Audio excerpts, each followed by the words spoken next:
Boy, it's been a while since we've been here, hasn't it? It's still roughly, ceiling's still radiating 94 degrees, but I had the fan pointing in from the house up to it to cool it off. So, yeah. So I'm waiting for things to refresh here.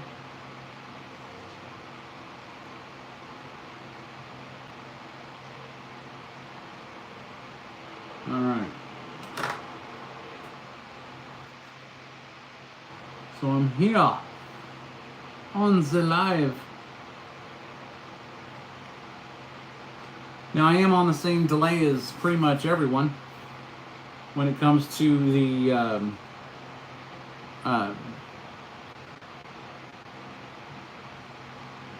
chat, because I'm not looking at the front of the screen. I'm looking at the tablet. So basically I'm watching it as it basically happens for you guys. So if you have any questions, if anybody stops by and asks questions, and you ask them if I haven't answered right away, then it doesn't mean that I'm not going to. It just means that I can't at that moment. Or I'm getting it late like I normally do, and then I'm answering it. So we'll just see who shows up, shall we?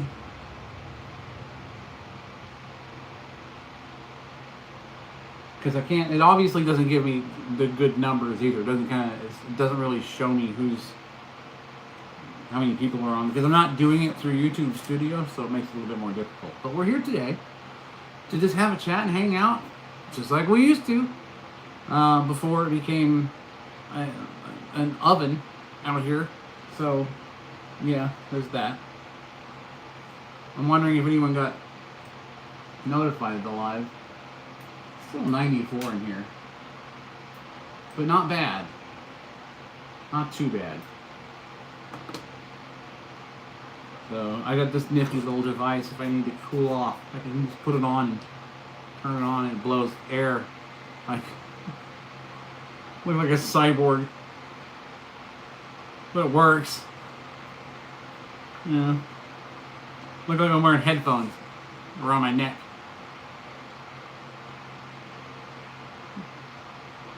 Senior Systems, how you doing? Welcome. Well, what am I doing? Well, basically I'm just kind of sitting in the shop. We're just having a chat and hanging out like I usually do. It was really hot early on, so I didn't want to do it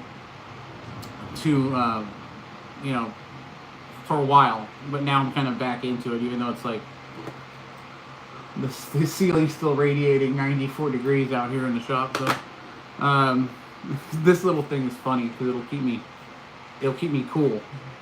It's like a little set of fans. I'm sure you've all seen it before. Yes, Zach. Welcome, everyone. Welcome. Hello. Maritza. I'm sorry. Small text, bifocals, old guy. You know. Your text, I'm going to see your chat, but it's going to be on the same delay that you get hearing me. So it might be like double the time if I have to answer a question. It doesn't mean I'm not listening. It just means that I'm on a delay.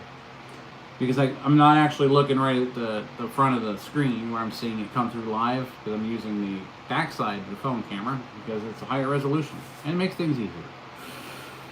But today, yeah, we're just kind of chatting and hanging out and just seeing how things are going, man. Tell me how your 4th was. How are you handling the heat wherever you're at, if it's even hot? Because it's hot here, so I don't know where you're from. Basically the idea is we chat, we hang out, we get to know each other, and you either like what you see on the rest of my content on my channel, or you don't. And if you have questions about it, then I'm more than willing to answer those.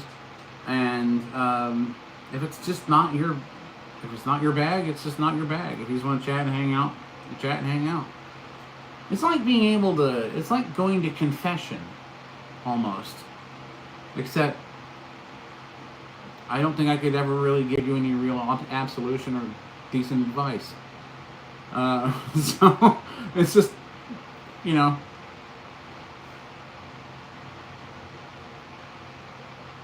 right now it's about 7 p.m. I'm getting close to it. 3 minutes to 7 Pacific Standard Time. And that's why I wanted to do it a little bit later in the evening. I know it's probably inconvenient for some of my usuals that show up, but it gets too hot here midday to do anything, especially in a shop that doesn't have any air conditioning. And when I put the lights in, I didn't have any. I discovered there was no insulation over the drywall in the garage, which I assume is typical. But it gets really hot in here. Like I can measure the temp on the ceiling in some places, and it radiates down 113, stuff like that. But this time I tried to cool it down with a fan, because sheetrock will hold that cold air, and it seemed to help. It makes it bearable, especially since that same fan's blowing on me right now. But yeah, I mean, we're doing some fun stuff here. I got if anybody who follows me knows that what I'm building, and that's the Shrike Ultra. That's the focus project right now. I got basically a tail number from the FAA, so we're good to go on registration for that. The airspace and where I'm going to be is far enough out to where I don't need any airspace authorization under 400 feet, like most recreational flyers. But since this is an R&D piece of equipment, I had to take a few extra precautions in regards to doing the maiden when it's finished. It's going to be a little while before it is finished.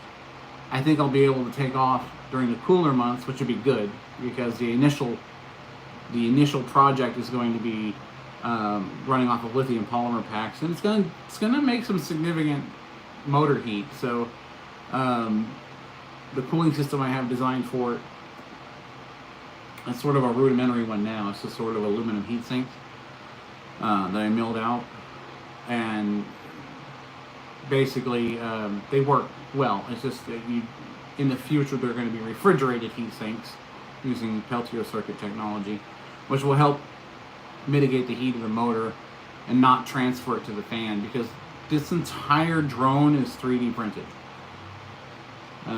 with one 3D printer and one material type. It does have some carbon fiber spar reinforcements in specific areas, because we are dealing with a drone that's 5 feet by 5 feet and has 4 340 millimeter 11 blade high pass fans. So yeah, it's an 18S system, so it runs on 75 volts, and I get 9,000 RPMs per motor.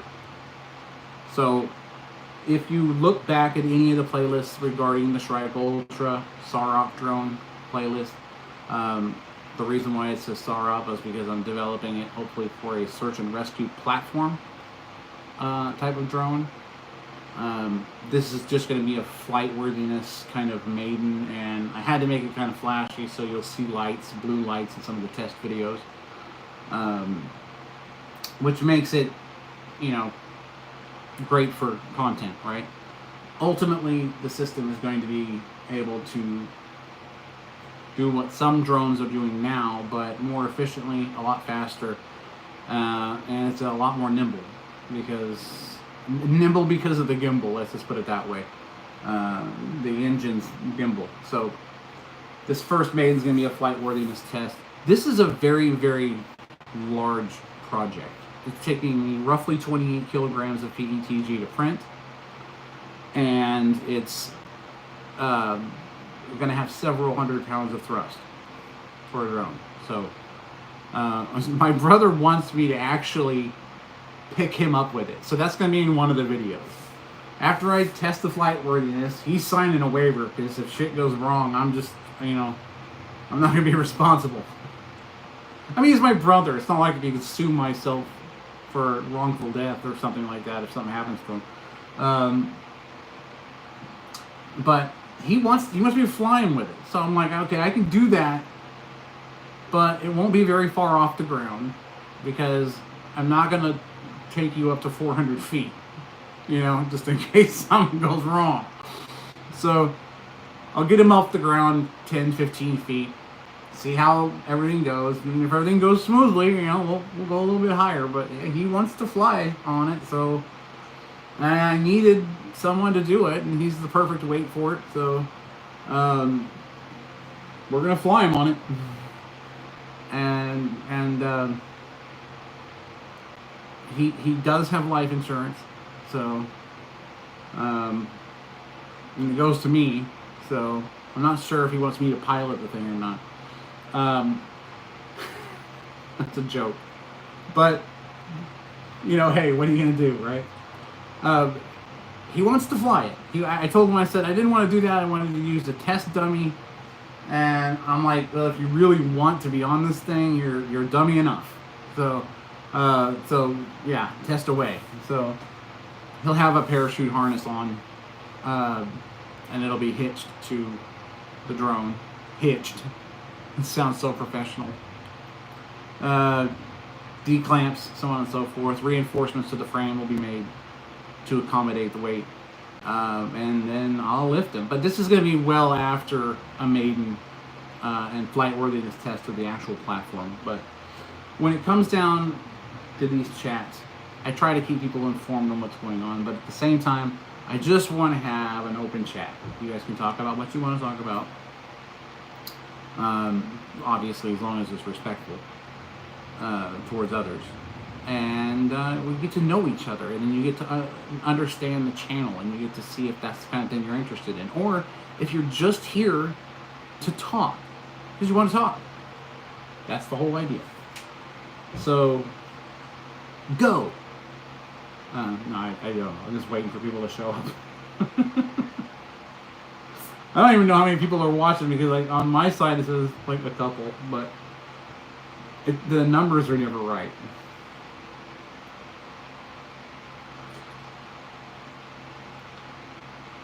I'm on a bit of a delay. So if you have any questions, I will answer them, but forgive me if there is a delay. So I am going to have a little tobacco, but I'm going to go off camera to do it because I know that YouTube doesn't like it when you smoke tobacco. You know what I find interesting is there's some things that you can't say on a live, but in the shorts audio, all those words are just flying around in it. Nobody seems to care. Because I heard a lot about how people were, don't say this word or that word, or be politically incorrect or that or whatever.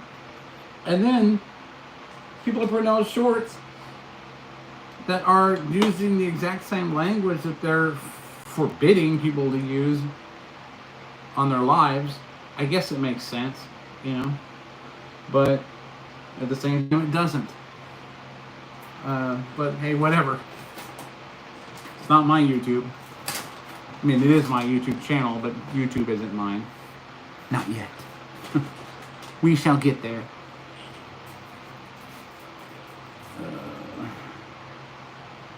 So as we wait for people to kind of stream in here, start asking questions, or just sit there listening to me, I shall step away just for a minute. Not even a minute, really. So hold on one second. I will show you guys the fan and stuff. The new people, I will show you what I've been building. If you don't already know, that'll be part of the stream at one point.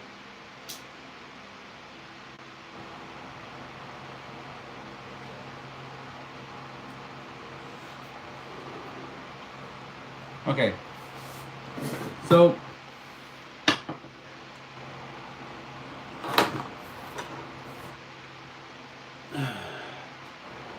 does anyone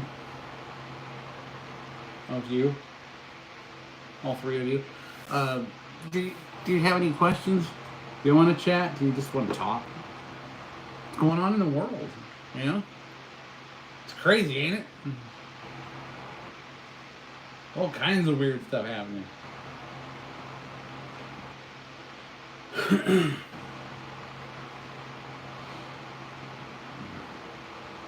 I mean, you know the world's getting strange when you're getting like heartfelt, nice comments from people. You're like, what's going on?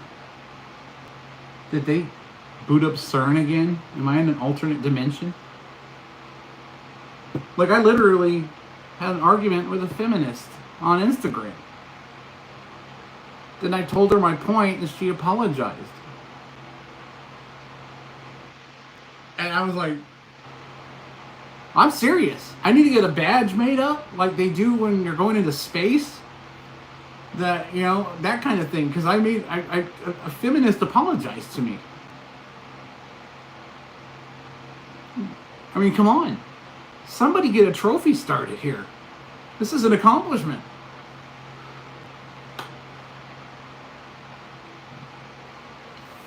Yeah, that was crazy. That was very crazy. Because sometimes, now the original person who made the post obviously never apologized to me, but another feminist came into the post, and because you know how it works, it's like the coyote pack, you know, one yelps, the others come running. But she saw my point of view, and then like apologized for being crass with me, which I appreciate, because I wasn't trying to be crass. It was a person that was talking about how women dress in public, and I guess the woman was complaining about how some men say if you dress like that, then you're going to get yourself into trouble. Just put it that way. I'm trying to say it in a nice way. And then she said something about somehow the conversation shifted from that to it's a man's fault. And so if you dress like that because you want attention, you say men should be ridiculed for noticing you. It didn't click. I was like, okay, I'm trying to find the logic. So you go out dressed in something that shows everything, including your moose knuckle, okay? And then you're like, why are you staring at me? How dare you look my direction? It's like, what are you trying to prove, okay? I mean, we can see from across the street that you're a little too hot. You're wearing gray. You know how that stuff gets when it gets wet. I mean, come on. You're doing this on purpose. And then you're like, how dare you? If you didn't want to dress that, if you didn't want attention, you wouldn't dress that way. It's just that simple. You know, you weren't out jogging. You weren't out at the gym. You know, why are you wearing skin-tight everything? You know, and then you're like, men are disgusting. You know, they only want this and that, and I can't believe that they look at me and then tell me that if I dress like that, you know, bad things could happen. And I'm like thinking to myself, some people, men are assholes for the most part. But the point is, I know because I'm a sarcastic asshole. I'm really good at it. I practiced for years. But the point is, I'm trying to say that there are people out there with bad intentions. So, I mean, it's when you lock your car, right? Or do you just roll the window? I guess in San Francisco, you just gotta leave it unlocked. You know what? Screw it. Look at the state of the world we're in. Who cares about a feminist that doesn't like the fact that I pointed out the fact that she's showing off all the goods and expecting no one to react? So, yeah, hey, whatever. Just throw a tomato at her or something. You know, just that kind of thing. I don't know where they came from. Well, then they get mad and that a man looked at them. Yeah, that's the thing about the feminists. Because they'll sit there and say, like, we don't need men. And they're pouring coolant inside the oil reservoir, inside the engine. Look, no one's saying a woman can't do what a man can. But I am. You can't. You can't do what men can do. For most part, most women can't do what men can do. That doesn't take value away from the woman. Women can raise gestate young inside their body. That's like special. That's unique. It has value. You know, it's a beautiful, powerful thing, and they throw that out the window. You know, I don't need a man to have a child, blah blah blah. And I've said it before. I don't care if the applicator looks like Jodie Foster's knuckles. That is still man batter in there. Okay, frozen or not. Okay, so it took two to tango. You just decided to tango with the dingo. Okay, and that was it. But nobody wants to admit it, so whatever. But women should stop with the whole feminism thing, because it's yes, there's a lot of men that are out there that are assholes. Okay, I get that, but at the same time, there's more value to what you're able to do than trying to beat a man out in a man's sport. You know, or saying, I don't need a man to do this, or I don't need a man to do that. You already can do something men can't do. Something you both have to start together, but you have to finish it. You should be proud of that. Instead of, being like, I'm not gonna, I don't need a man. All right. But then they ask you, help them change a tire if they're stuck on the side of the road. But enough of that subject. That was fine. It was interesting how a feminist apologized to. Okay, we need a mission badge for that made up immediately. So anybody who's an artist, shoot me over some ideas. I've got a printer that does different colors. We'll make something up.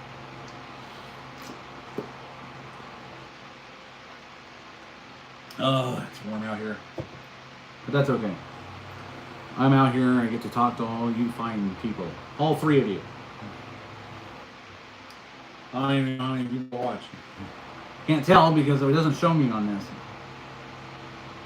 Because I can't get my studio to work on the tablet. So now I'm just kind of waiting for people to come from the chat and say, I'm here. Hello, how are you doing?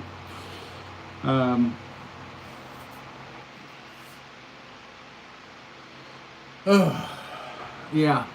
So yeah, it's probably late for most of the people who watch me normally. But like I said, because of the heat, I wanted to do things a little bit differently, do a little bit later in the evening, and maybe meet new people because it's in a different time zone. Because I'm in a different time zone. And the only people that are probably watching me are not even in the United States. They're probably in Australia going, just waking up, But yes, this channel is dedicated to the purpose of chatting, hanging out, comedy, drone enthusiasts, engineers, aviators, experimental propulsion, pretty much anything you could think of that I can do without getting myself in any trouble. It's fun to engineer things. I love using Fusion 360. I love building different types of drones. It's just a really fun thing to do. And you probably noticed the thumbnail if you saw it. It was about troll hunting. And the interesting part about it is, because it is quite funny, is I get sometimes a lot of trolls. And nothing really bothers me when they start talking, when they start trying to get me, I guess, is what they want. So I just laugh it off, and I'm like, dude, stop being a troll, man. You ain't gonna get me. I don't care what you say. Just stick around, have fun, If you want to spout out insults at me, that's fine. Just don't do it to anybody else in the chat, and we're cool. Then most of the time, people who did come in as trolls usually kind of came back around, and they were like, nah, let's do another live. We enjoyed it. So that's what I try to do. I'm sure. I'm not even sure if this is correct on the numbers.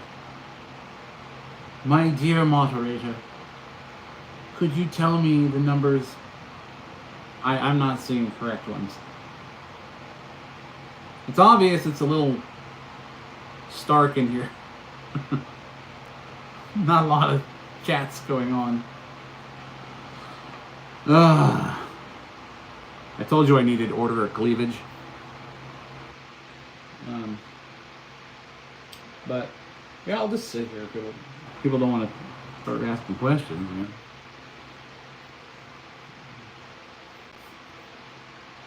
You know? 3. Oh, 4. We're getting up there, yeah. All right. How hot is it in here now? 94. Not bad. Remarkably mild. Finley, I'm not letting you out, dude. I don't care if you wag your tail, stare at me, little bulbous chihuahua eyes. That ain't gonna happen. I already let you out. All you want to do is just don't even beg. Don't beg. It's pathetic. Okay? No, I'm not doing it. Go in the house. Yeah, that's right. Walk away. Walk away. Yeah. See, she understands what I'm saying.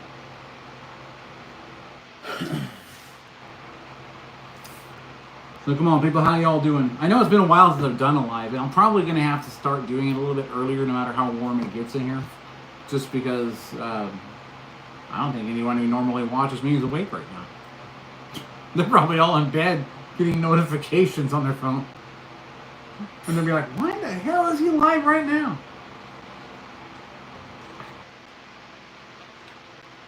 Because I can be.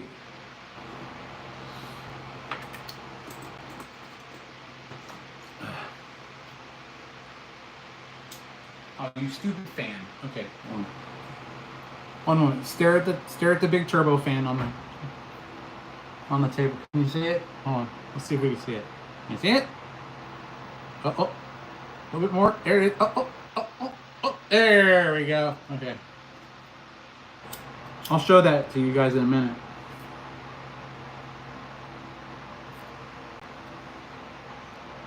You missed my lives? I missed all you guys. Hold on, I'm gonna plug this in so I can show everybody and then shut the light off. It'll be cool. Oh wait, if I can find the battery pack. Oh wait, no, it's up here now.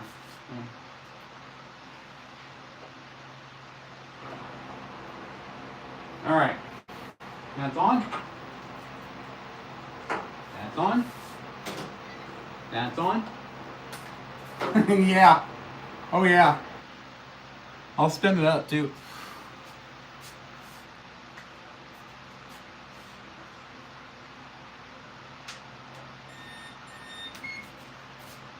All right, hold on. Boom. Darkness. That looks good. I like that. All right, hold on. Here's the remote. You can probably see it.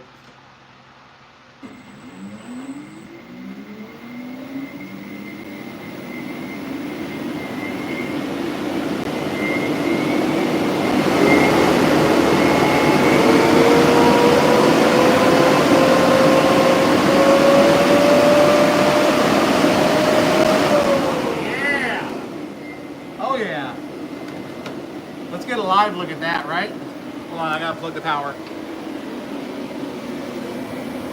I wasn't finished. My phone says I wasn't finished. Let me get the remote, hold on. Yeah. So we got one of the body sections on it right now. So I can test it. The ESC wires will come through here. And then we will have the ESC platform, which is over here, because I'm building another fan here. This is the ESC, sorry. This is the battery cage platform. That's one of the heat sinks I was talking about earlier. And that's fan number 2 out of 4 that I'm putting together right now. So let's do this. Let's do this. All right, here we go.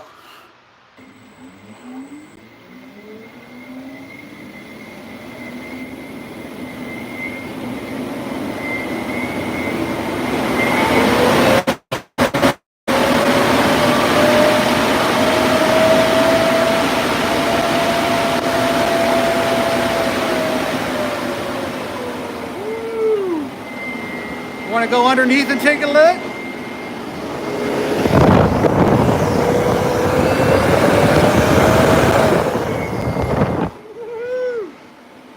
Yeah.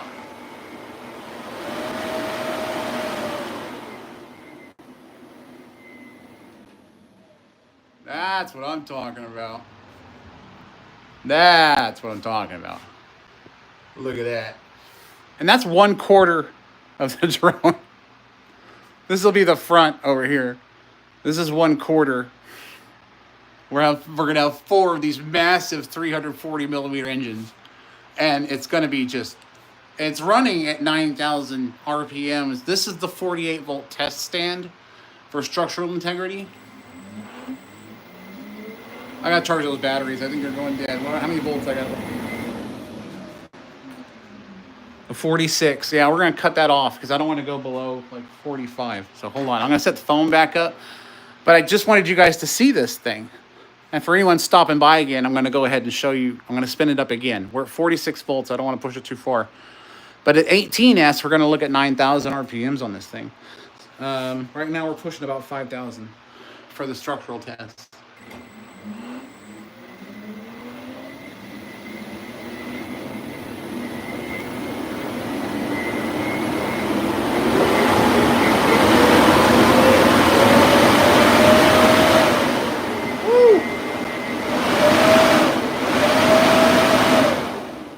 She's got some torque. Yeah. All right, hold on. I'm going to set the camera back up really quick. I have to plug in the power, so it's probably going to kill my screen. Hold on a second. I think we're back. All right, hold on a second.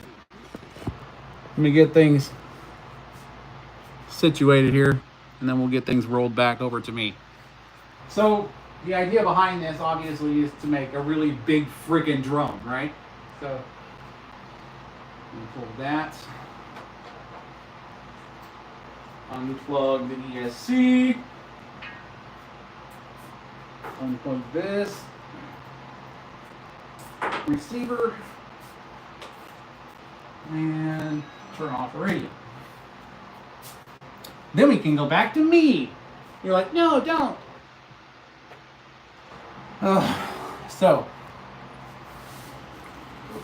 that was fun. Oh, I gotta turn this fan now around to face me so I'm not burning up in here. Right. Whew. Now that is a big EDF. That's a very big EDF. You guys know now you can join up. You can become a member. You can do super thanks, super stickers, all that other good stuff. I have no idea how to really use it. I just know that you can be a member now, and it's in the description, I think. But other than that, that's the fun we're having right now with this setup. And we are continuously building.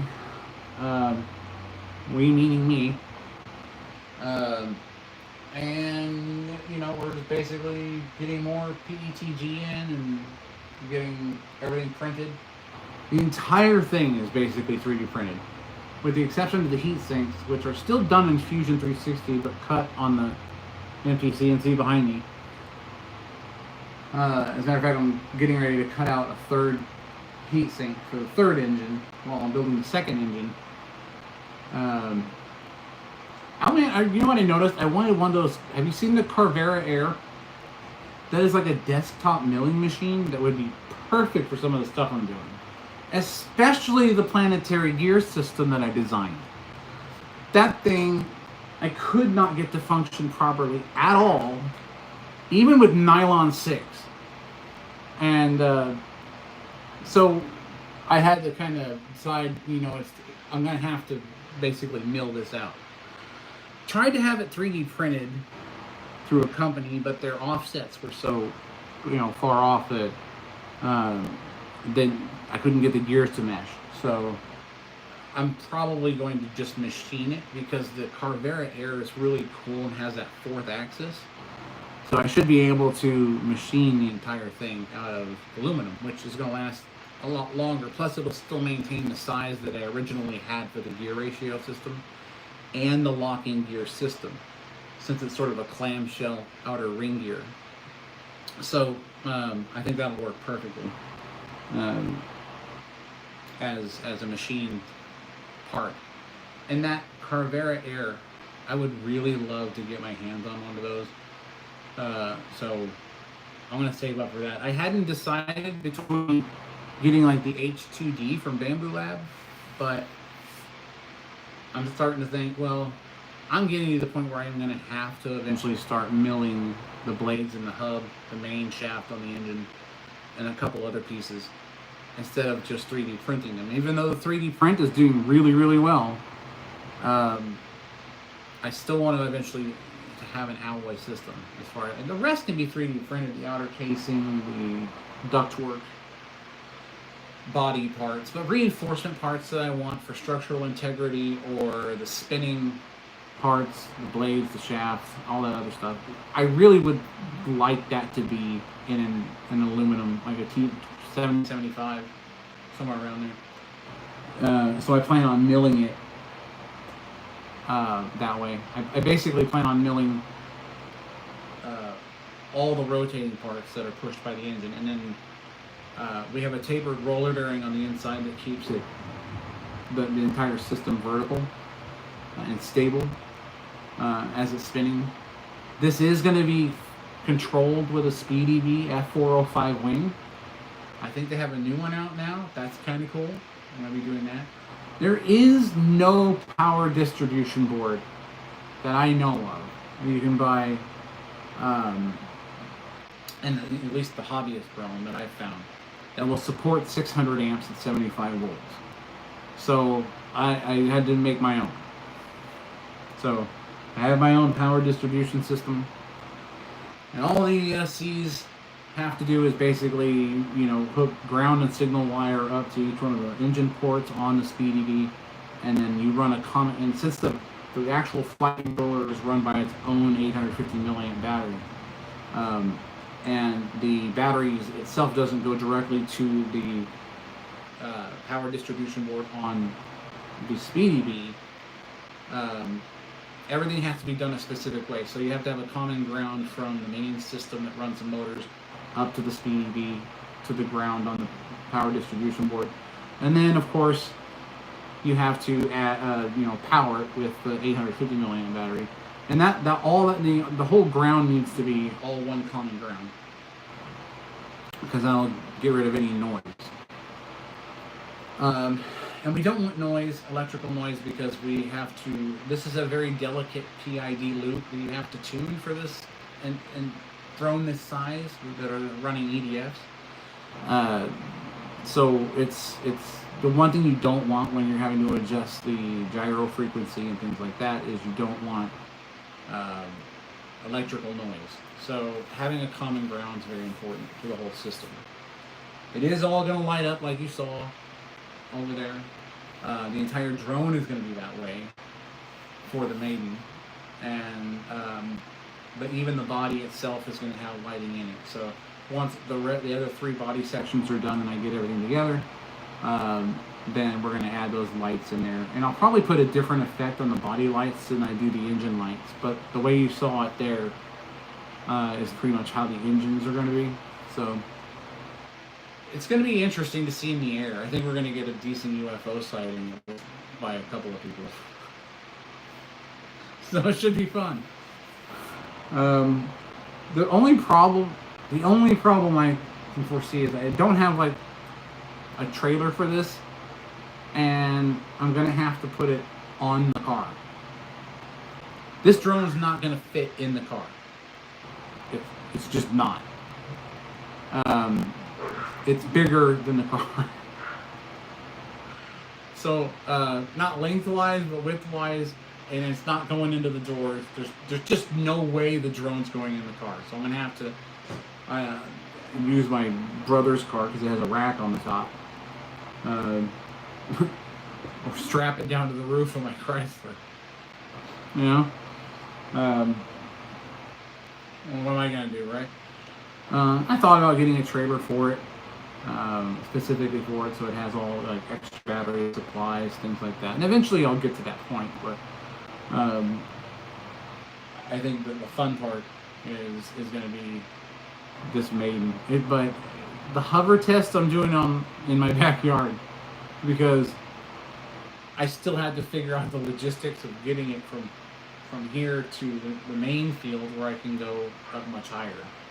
But I will do a hover. I am going to be doing a hover test outside the shop in the back, and there'll be a video of that. And that's going to be a sort of a hover worthiness test. Bank angle is locked in at 10%. I'm going to have an altitude and position hold as GPS. Because I want to basically go up to a certain point, click altitude and position hold, and at that point it's going to give me a really good indication on how the PID loop is going to act to keep it stationary. So that's going to be a good data collection. The dogs are talking. What are they saying? I told them to keep their mouths shut and say nothing.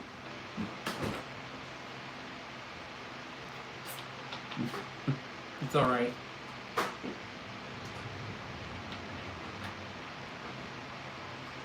So,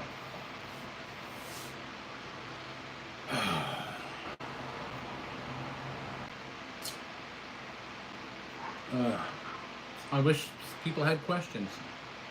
I think everyone that typically watches me is East Coast time, which is weird because I'm like doing this from the West Coast, and the only people that watch me from the East Coast, and it's sort of a scientific channel, so you know, I guess all the smart people are on the East Coast. I had to say it, sorry. Oh man. No, I this is a test live, obviously, just for the sole purpose of making sure that see what audience I get at this time of day for me. Yeah, and honestly, it seems like I get a lot more like around lunchtime, even during the week when people are working. It's like they watch me. And my whole thought is like, you're at work, you're probably like taking an extra long lunch, you know, kicking back, enjoying the air conditioning, watching my channel. I appreciate it if you are.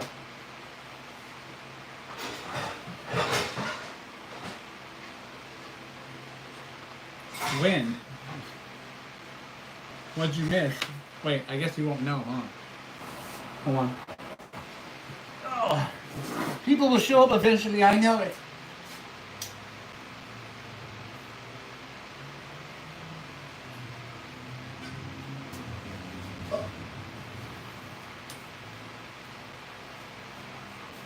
Hey, what's up?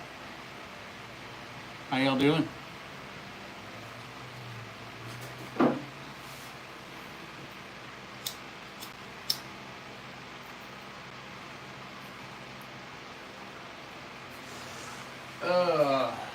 You guys, I tell you.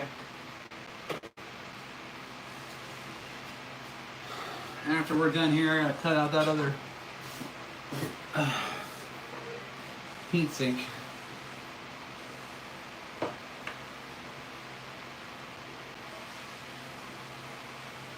Oh crap, man! You know how my brain is. I don't remember what I said.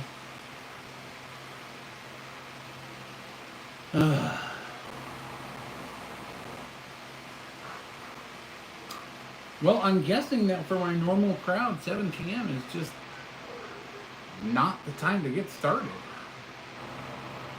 Unless I stay out here all night.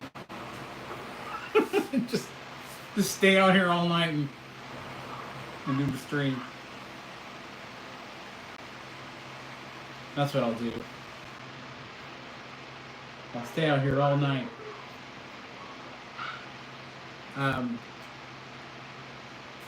Come back tomorrow morning, you know, I'll be like asleep. on the desk. What? Welcome, Matthew. Let me read your chat here. Just one moment. It's hard to see. Oh. Look at that thing.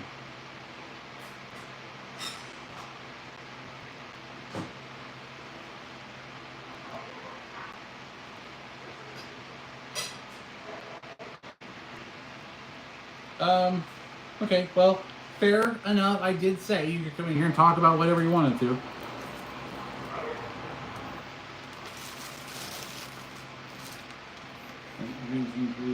Wealthy. Okay, I'm following along. Keep going.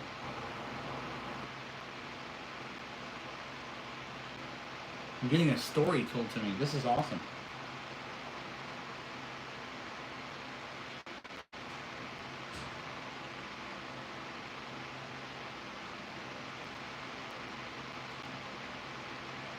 Keep going, man. Keep going.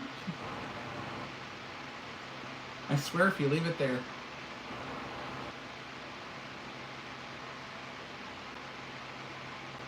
Integrated in the West African and Somali culture sphere. Okay. Is there a point to all this, or is this? Because like I said, to be fair, you come in and talk about what you want. It's about chatting and hanging out. But I want to know what point you're getting to.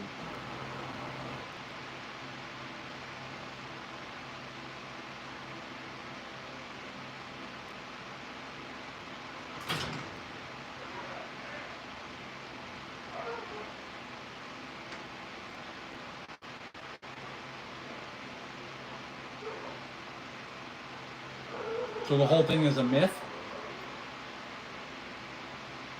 Or just like hearsay? I mean,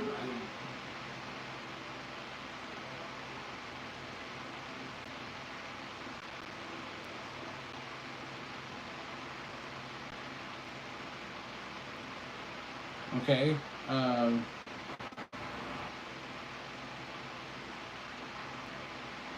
mean, that kind of happens a lot. Well, I can tell you how the U.S. handles it. If you've got oil, freedom's coming.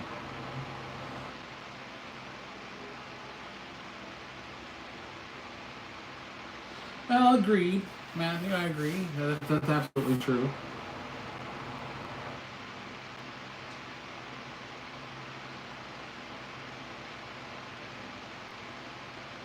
The same could be said about people.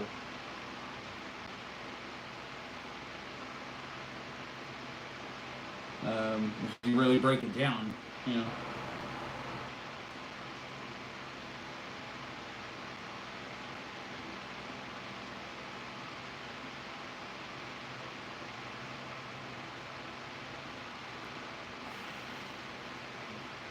Okay. Okay. So,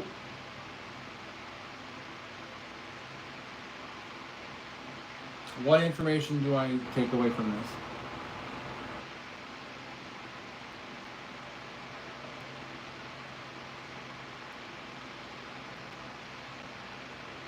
I mean, what are you trying to tell me? Other than the story, which is interesting. What's the overall message?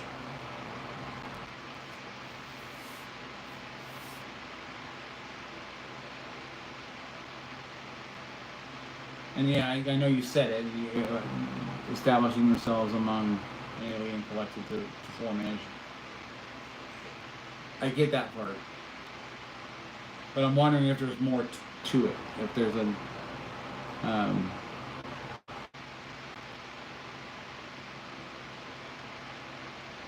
okay. Napoleon wasn't French? So... another point, but what that can't be your only point. And I mean, that can't be the only reason why you gave me the rest of the information.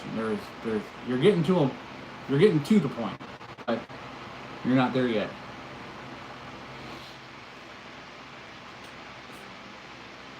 So keep going. I believe all 4 of us are listening.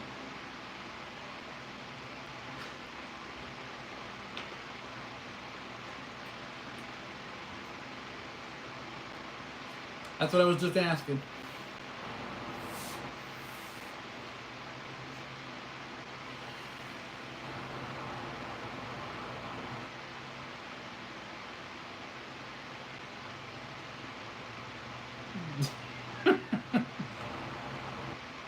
So all of that was just to tell us Napoleon wasn't French?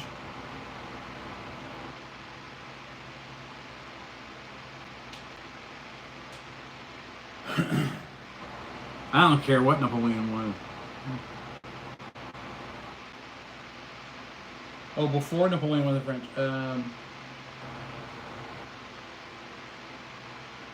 The every nation part, or the one about the Slavs and the Hussite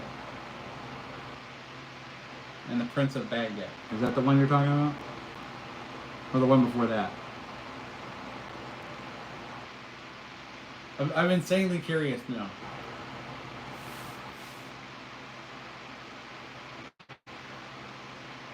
Foreigners and nations. Well, yeah, I mean, okay. Sort of the description of what you're trying to get to. Are you referring to anything specific regarding foreigners and nations? Except for them adapting themselves into a culture to establish their own nation. I mean, I get what you're driving. You're saying, okay, so let's put this in a reference frame for people. Explain it in a way, or compare it to a narrative that's happening now in the United States.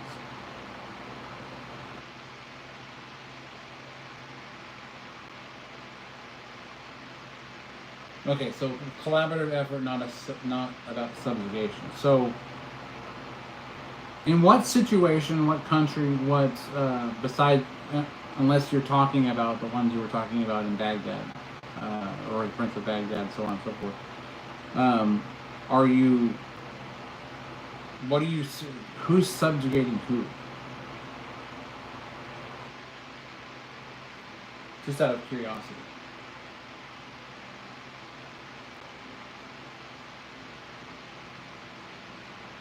Because that's sort of a broad statement to say it's a collaborative effort. You're not pinpointing to what you may be specifically referencing. It's sort of kind of a vague overall idealism. And I understand it, as I'm sure most who are reading it do, but the point is this just a statement, or are you trying to say something about a specific nation?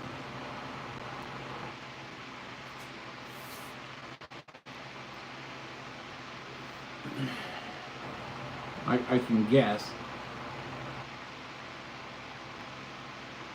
but I'm curious as to your thoughts. So don't stop now.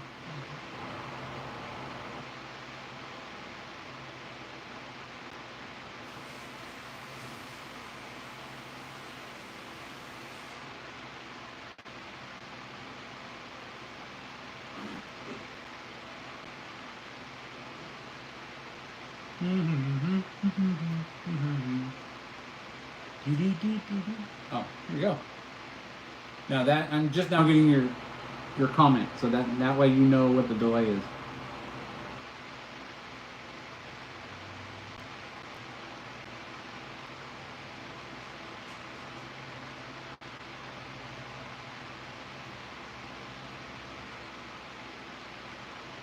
Okay.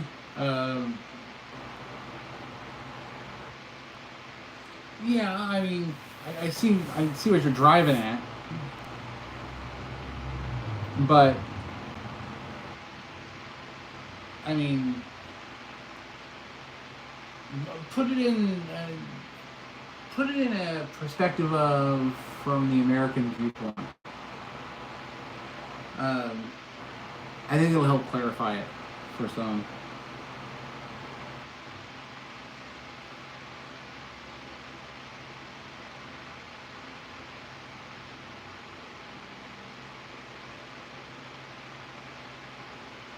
Okay, so you're talking about collective, cooperative, immigration, integration, and then creation of a nation. But no one, I don't know that anyone would disagree that it's not a modern concoction. But I'm still struggling to see the relevance of the point. Anybody else?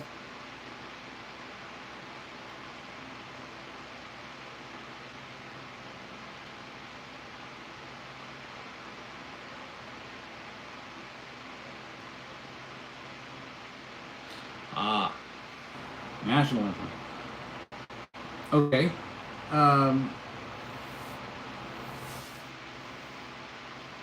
Be specific. Give me a scenario regarding the production of nationalism. Or a product of nationalism, I should say.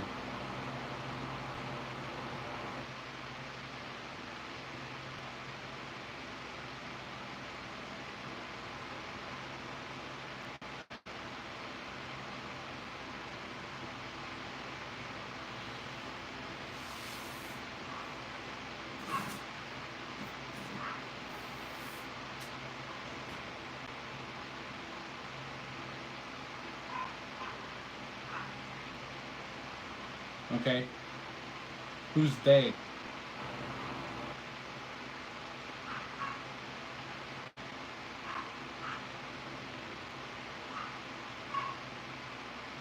The they part is fairly important in that statement.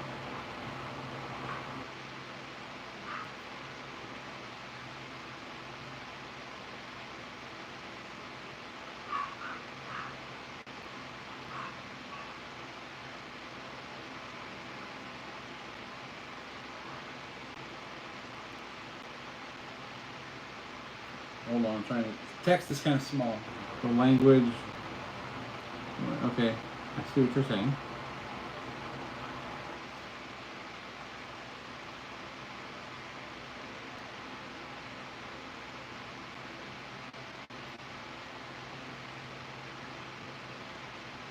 I'm getting a history lesson. It's kind of nice. But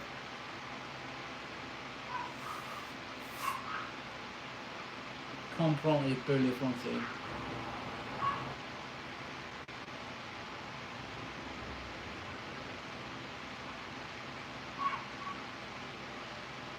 Un peu.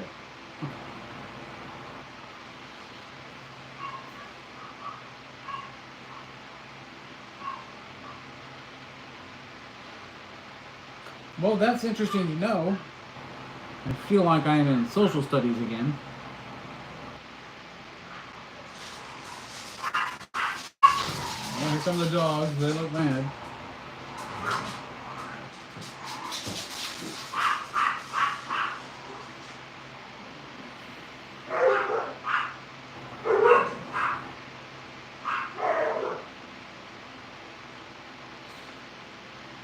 So you're saying the French aren't French? Or the French took over whoever was originally where France is. Became French.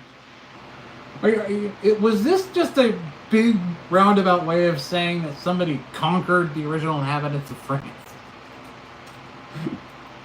Or breeded them out, or pushed them out, or something to that effect? I mean, is that what we're talking about?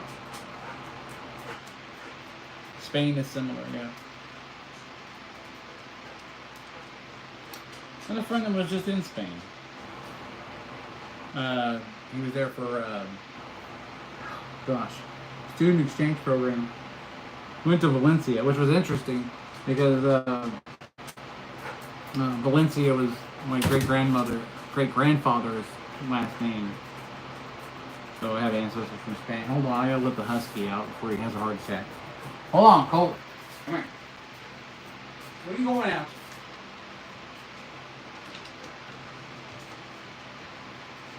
You have to grow some thumbs so you can do this yourself. You know that, right? Alright.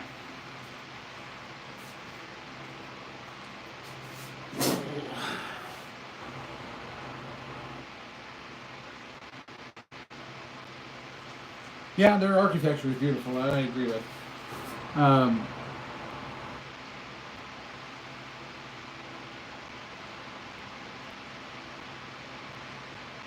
I definitely agree with the architecture.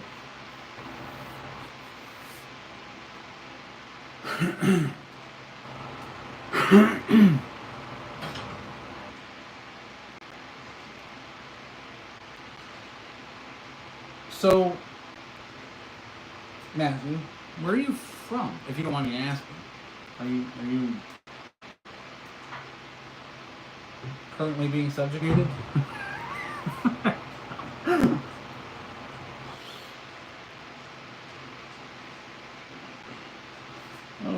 Yeah, what? You gonna send your freaking ducks over? Here comes the Canadian Air Force. How's it going, Evan? You prick.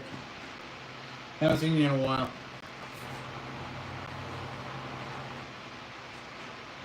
USA. You're in the USA. Okay. Well, I appreciate the history lesson.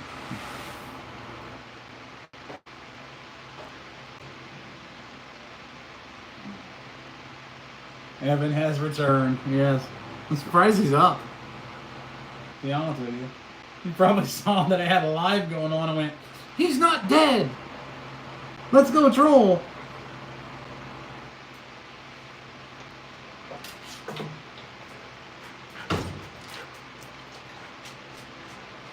Thanks a lot, you freaking bear of a husky. Now I gotta go shut the door. Come on.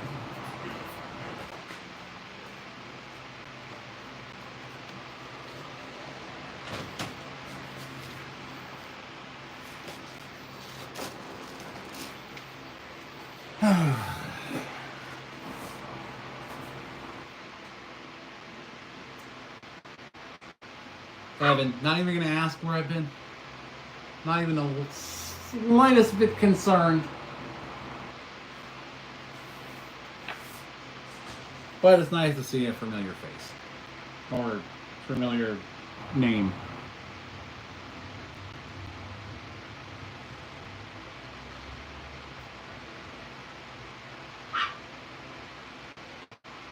That freaking chihuahua is outside again. Grow some thumbs. Jeez. I'll let you in a minute. I know it's hot outside, but you're a chihuahua. You should be used to it.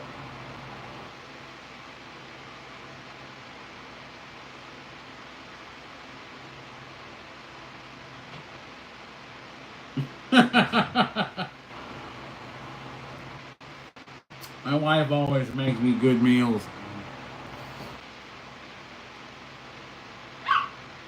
Yeah. Yes, it is. Other reasons. Hold on, I gotta let the stupid chihuahua in.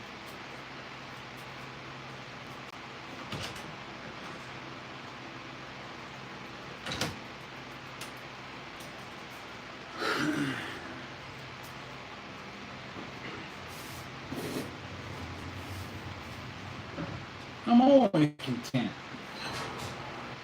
Always content.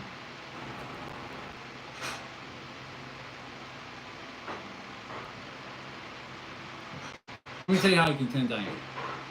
Okay. I'm doing a live. Decided to do it late at night because it's cooler for me here in the shop instead of 120 degrees. Back's hurting a little bit. So what does the wife do? She gives me a massage.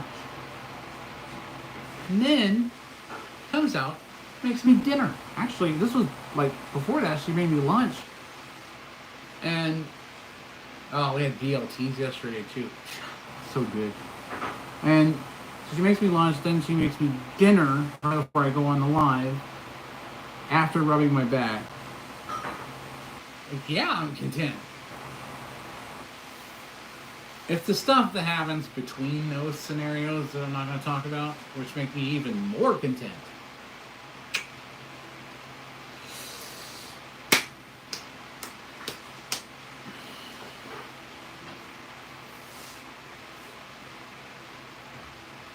Why don't I let her go on video? Because then I'd have to charge you guys by the hour. That's why.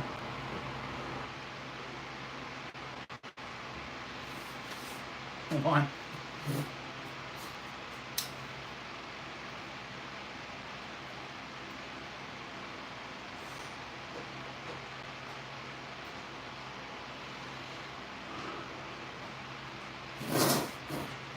So, oh, who knows? Maybe she'll make an appearance one of these days if you guys, you know, join up and become members. I don't control her. You think that's control?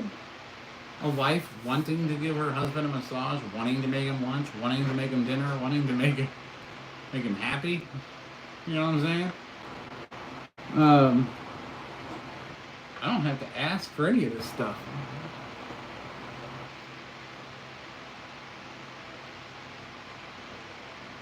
She takes care of me. She loves me. I love her. We've been married 16 years. That's sort of a concept that most people, the generation nowadays, can't understand. You say married 16 years, and it shocks most people.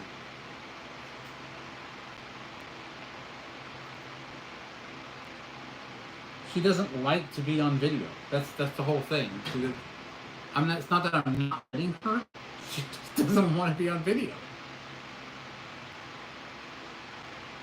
Stand up for yourself like I'm holding her back or something. She just got through telling you I don't control her.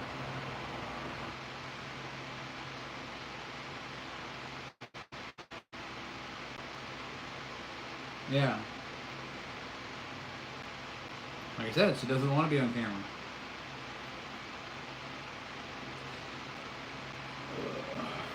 Sorry to disappoint.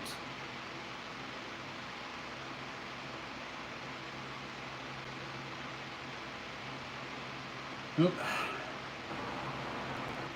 I hate to disappoint all of you, but those goodies are for me.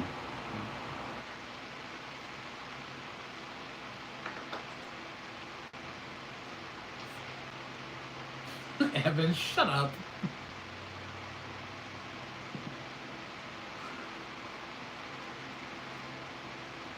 Does she sound at all like she's maybe kind of distressed? I mean, come on.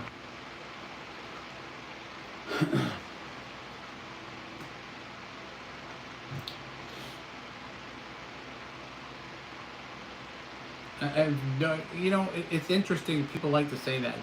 You get a decent woman who understands what she wants to be in life to another person, becomes that for that person because she loves them, because it's who she is, because she's a nurturing, caring woman. And early on in my life, that's what I needed, you know, to survive what I had to survive.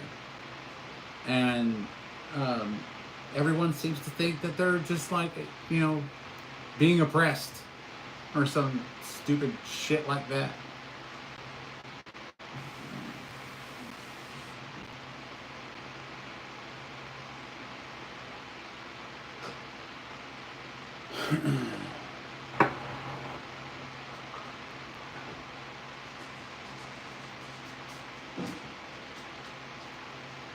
Yeah, I am big, I guess.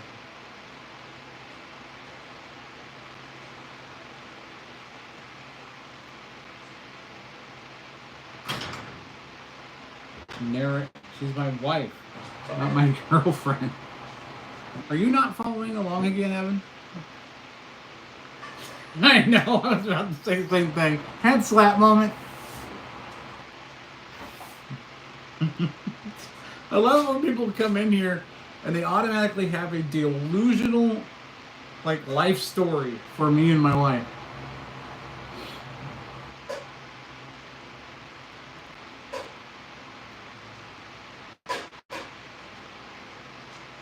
But what does it say about Evan? It seems to be that's the only thing he ever talks about is seeing my wife on camera.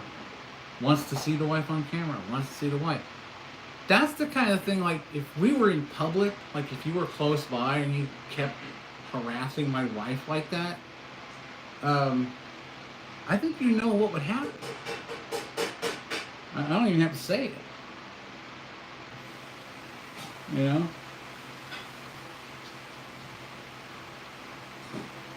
I mean, I've dealt with people before who tried that shit. You know? God rest their souls.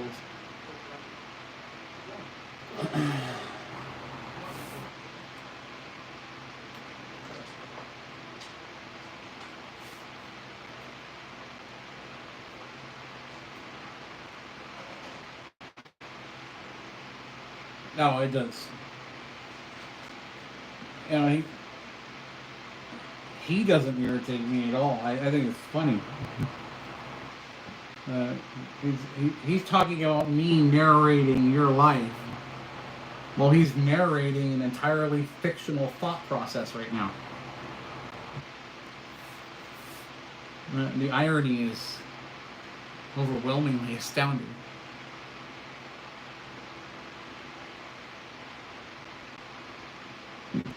Your anguish sustains me, though, Evan. I appreciate it.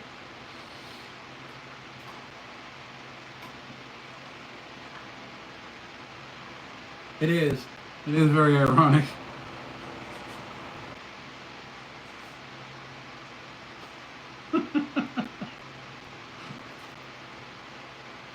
I gotta remember to do these live streams a little bit earlier. Hopefully it's cooler. We got this thing at now. Roof's down to 89. That's good. That thing radiates heat like a small oven.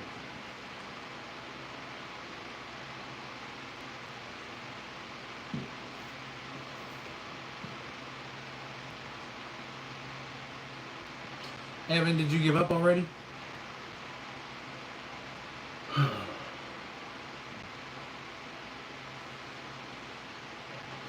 Yeah, I'm thinking before 2, probably around noon, but I'd have to see what the temp is. Hopefully we'll get a cooler day in the next week or so. And I can do some more lives. I miss doing the lives on here, but when it was cooler, it was fun because I could hang out and not worry about, you know, my cooking time.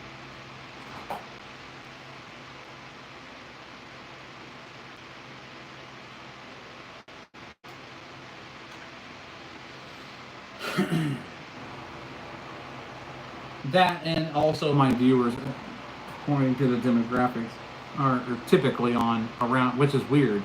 Even through week, like all the way through the week, they're on at noon. So it's like on lunch when these people are at work, well, presumably. They're going on their lunch break and just like not going back to work. Just watching me for a couple hours. Which is totally cool. It's fine. It's fun. But I kind of wanted to hop on and say the lives are going to start up again. We're going to have the chats. We're going to have the hangouts. We're going to just kind of chill, talk about whatever. Yeah, Matthew gave us a good history lesson. That was kind of interesting. Evan, of course, entertained us with Delusion. We always enjoyed that. And hopefully everybody else is enjoying it, to be honest with you. That's the whole point of this. You need to come in and see all of the interesting things that happen when I go live. Mainly because, you know, obviously I'm not going to get, this is the way the world works, I'm not going to get a lot of views on my lives because I'm not a female, and I'm not just showing my cleavage. So that's the attention span of most people.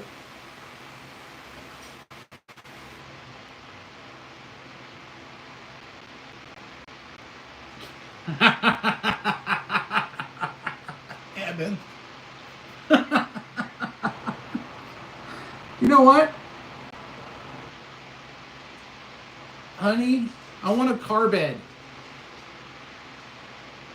I want a car bed now.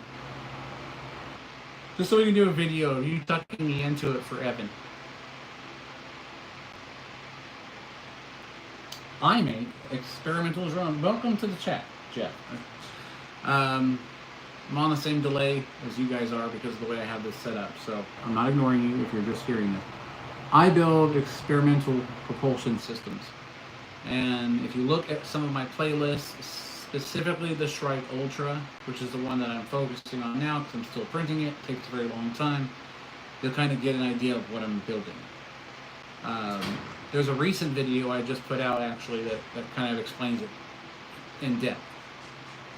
And kind of shows you where I'm at and where we're headed. So, yeah, experimental drones, experimental propulsion, 3D printing, you name it, CNC, getting all the parts I need together, just Fusion 360, you know, just making just the wildest stuff that I could possibly make and make it real and make it work.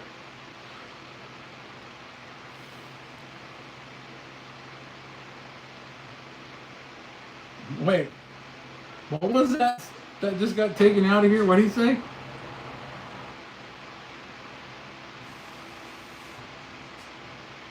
Who was that?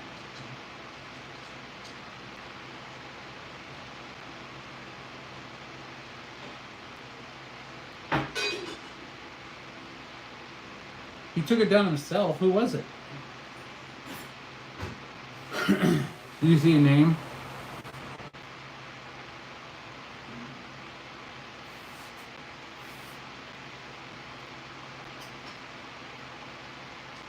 Or is he just like retyping it or something?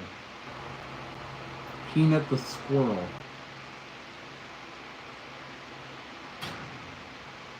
Do we know that person?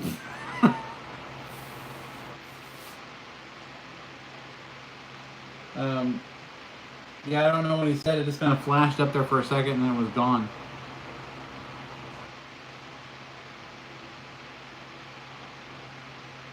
It's kind of funny. That's like you walked into the wrong house or something. You know? Hey, is so-and-so here? Oh, wrong house, sorry.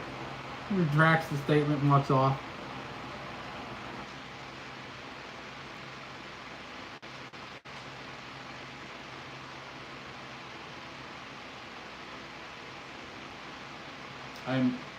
I'm Brotherhood? I thought he said something like that, but I wasn't sure what he meant.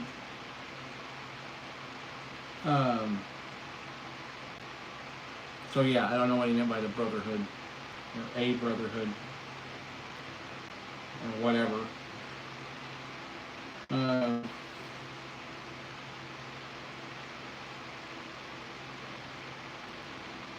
I don't know what Evan means, by the way. He just.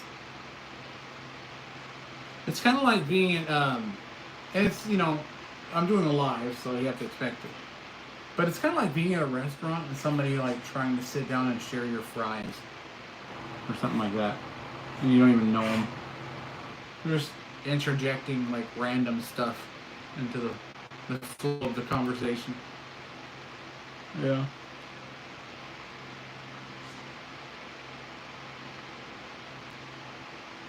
I'm watching the chat because I'm waiting to see if anything else comes through, or if that guy comes back. Because that was kind of a sort of a random thing to jump in and say and then redact it immediately.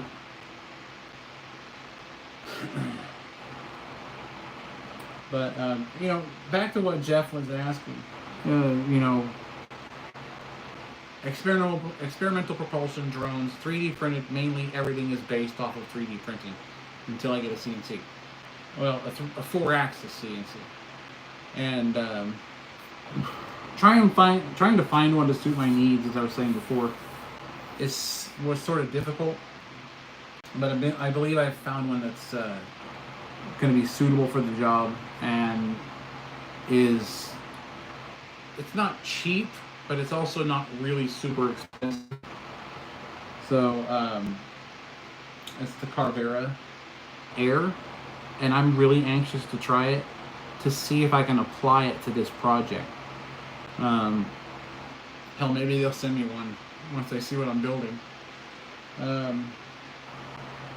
So I think that basically at this point, because the idea is, while I'm still willing to 3D print the stator casing, the fan casing, and the ductwork, the fan itself, the hub, the drive shaft, and the motor mount, I would really, really, really love to CNC out of aluminum, and the main stator hub, and everything else can be 3D printed for weight, or even carbon fiber. But the idea was originally to build this thing solely with 3D printing. This is my real job, Evan. I make more money than you do, more than you can possibly imagine. So, yeah, there's that.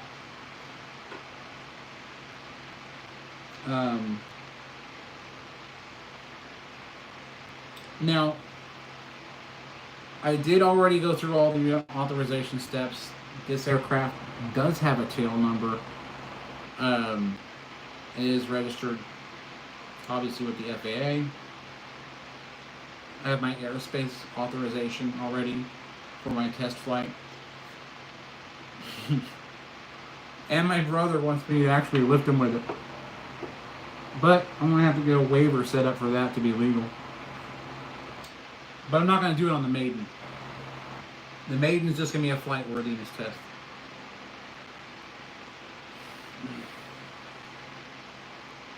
Okay, why are you telling me to go out and get a real job if money isn't everything?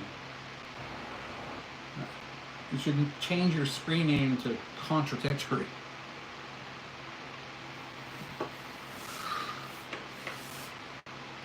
Money's not everything. You should get a real job. I'm President Camacho's stepbrother. Come on, Evan. You can put them together better than that. Is it late for you? Like, are there certain troll hours that I should be doing this so that you're prepared? Because you're not, man.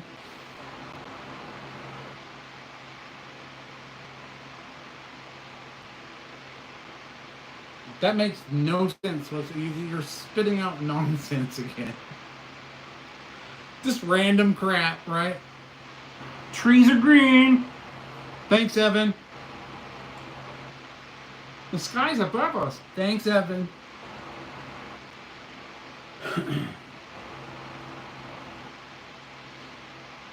Help my mental state of mind. And of your immense knowledge, what exactly is my mental state? Just curious.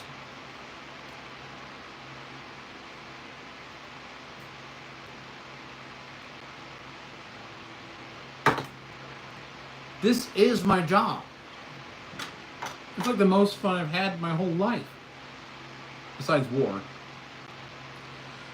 But I'm at home with my family every day. The government pays me. And I get to build drones. I get to think shit up that is completely impractical, totally cool, print it after I design it, put it together, and fly it, just like I did the original Shrike concept drone. So I don't lose my mind. I'm like literally doing the one thing I love doing. That's creating new things and making them fly. And here we've got Evan Freud to tell me that I need to get a job, but money isn't everything, so I don't lose my mind.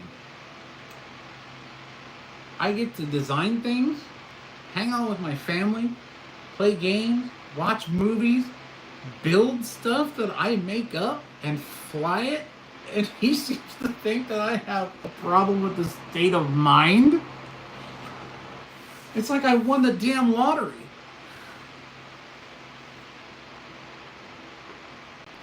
My state of mind. Do you need to like do you want to help me out, Evan?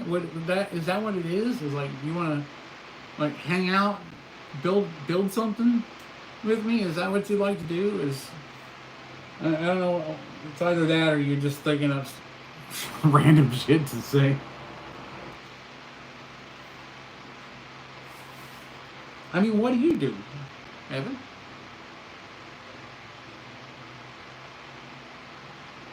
Because I'm making a drone for search and rescue operations.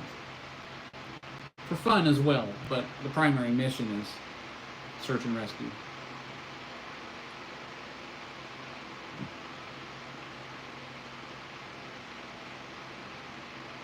Well, you seem to be sticking around for it, so you must enjoy it. I say a bunch of silly things on the internet.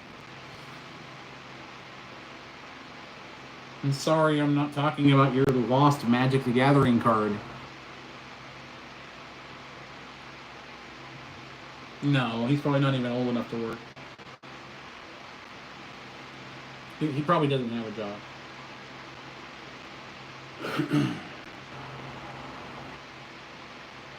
With all the shit he's spouting out, I can't imagine it being anything more than a car wash attendant if he does. No, oh no, no. No. Evan is a barista. Are you a barista, Evan? Is that... Are those mocha latte orders getting to you?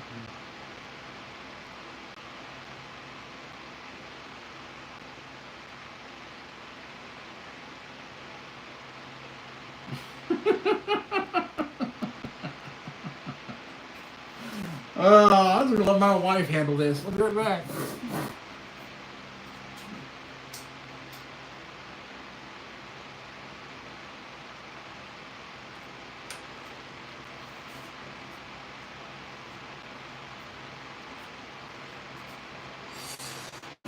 Oh, that gets funny.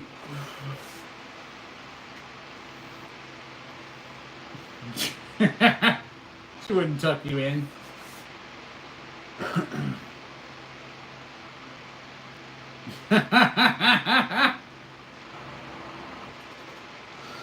I knew she could handle it.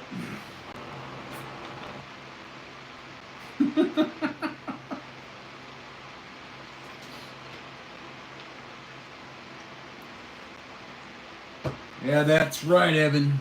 One big one. Thanks for pointing that out. Didn't know you could see. Am I coming out of my shorts again?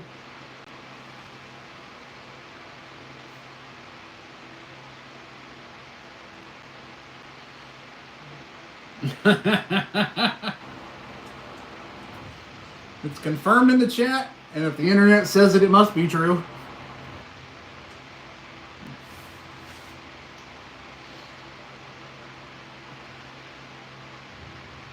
I bet there's a whole frickin' Wikipedia out there about these nuts.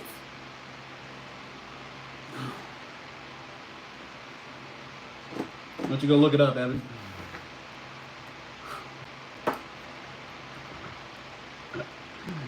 Oh, yeah.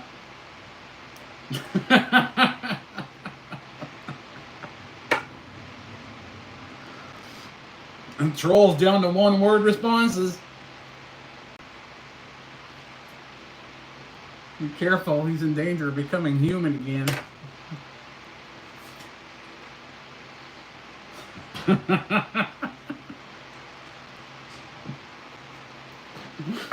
Oh, man.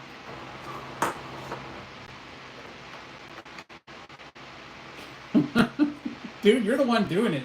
Don't tell me to keep it together. This shit's funny.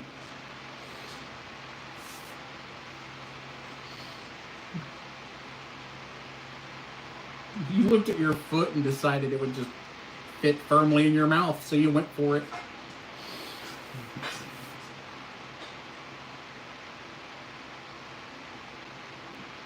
Yeah, I know. It's going to be a victim thing now.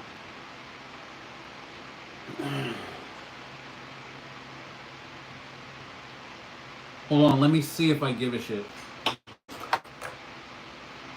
No, sorry, I don't give a shit.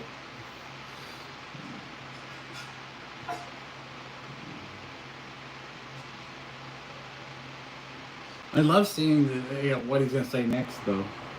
That's the fun part. Come on, Evan. Are you cracking open fortune cookies looking for shit to say? Just type something.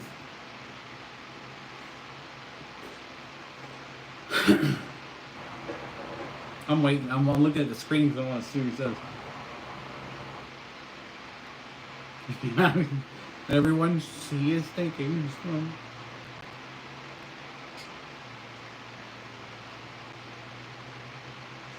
And silence fills the internet.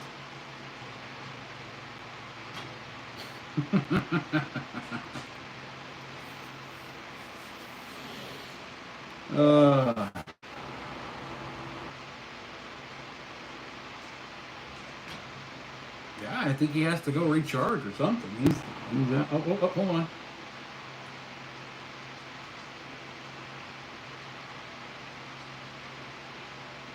What is it you think you're doing? Entertaining me?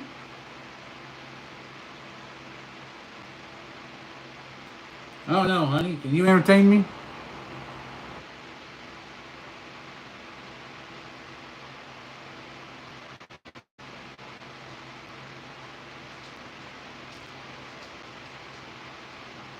I don't know what he thinks he's doing. It is quite entertaining though, so I'm gonna go with entertaining.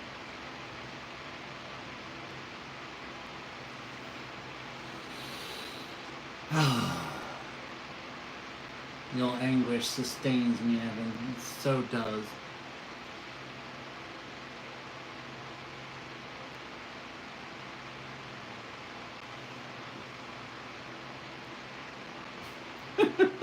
Confuse them. Oh, yeah. Come on, Evan, we're waiting. You're holding up the train here.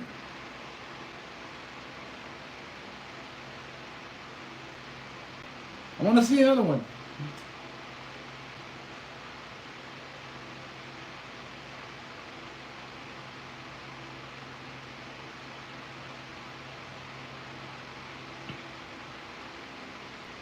Nothing yet. Do you realize that you took all of the comments out except Evan's?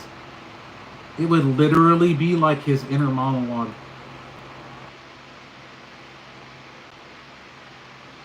I'm serious.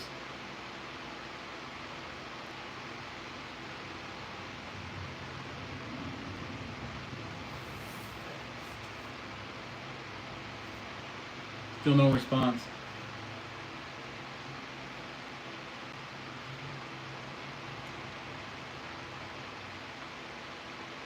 I think he's doing a pretty good job himself. What's Evan's backstory? Left at the fire department at a very young age.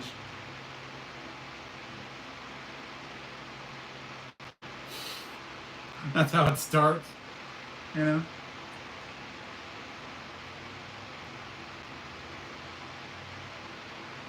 His father's Milton Wadhams from Office Space. He used to have a friend named Evan, but he wouldn't listen to me, so I told him over and over again he needed to actually come up with, actual sensical retorts, but he wouldn't. And he took my stapler, and he never returned it, and I just need to burn the building down.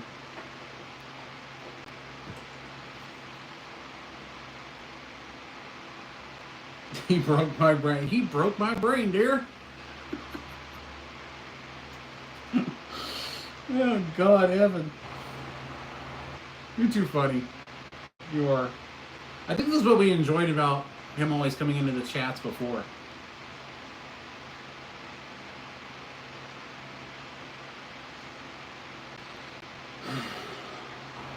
He either doesn't know how to type or he's just really slow at it. Sort of like the hunt and peck method.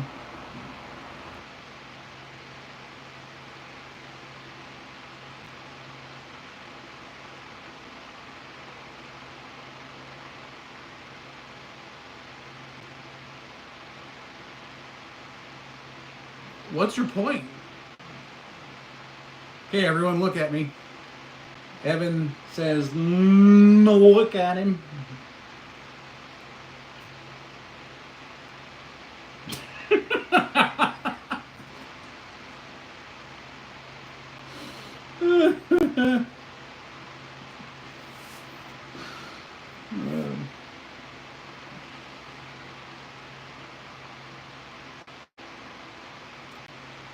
Just waiting for more.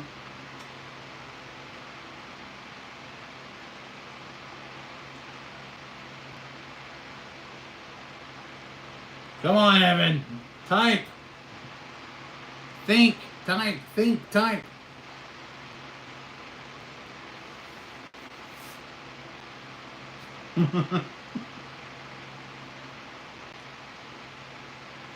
Is there another troll that's better out there, that's faster? I mean, come on. Let's get the trolls in here that already have material, you know?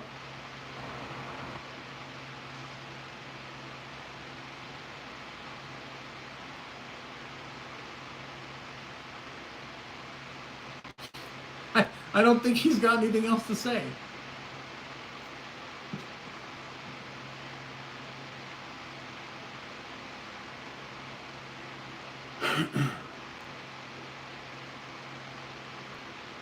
Evan's gone silent, and then he'll like shoot another one out there.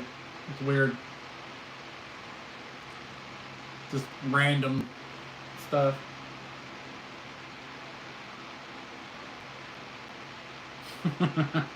Yeah, what are you gonna do, right?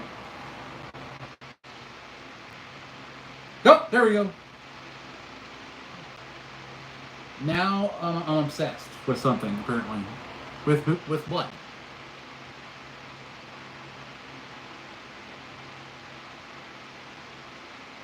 See? Random, disconjointed thoughts. Sounds like another Chad, to be honest with you.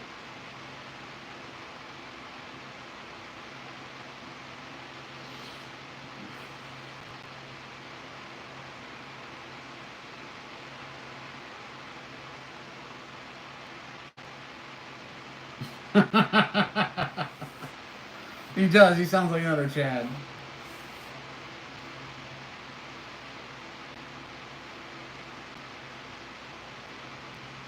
I just, because he did the same thing. It was like,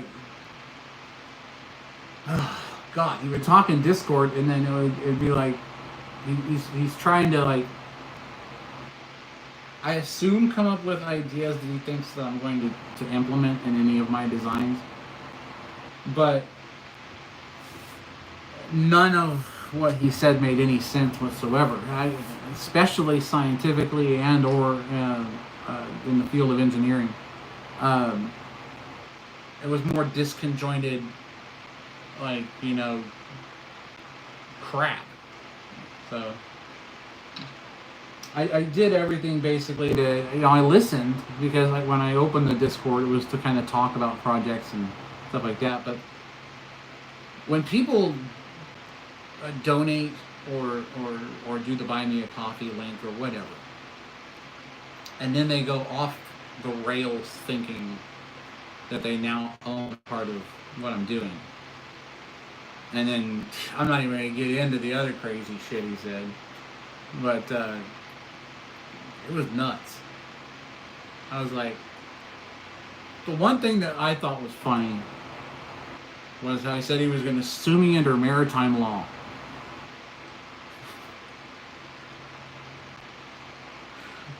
and he's in a landlocked desert in the United States.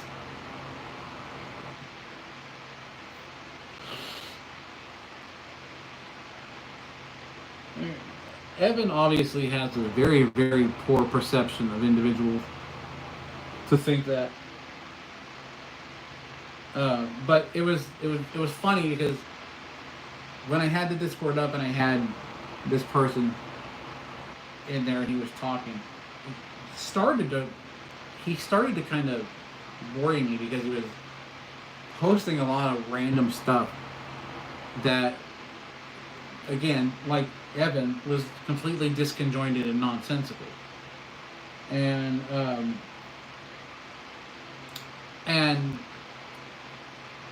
there were no, it's like he claimed he gave me equations, and I was like, and the first I heard of this was after I removed what he was saying from Discord, because he was clogging up, the chat room with a bunch of just, I don't even know where he was going with it. It was just, he was like talking about usurping the government and all this other stuff. He was trying, he was just, it was nuts. I actually felt kind of bad for him because I thought maybe it was a substance abuse issue, but then he threatened my children, my minor children, and now he's gone, and that's the end of that story. But yeah, he was quite crazy. Very, very crazy.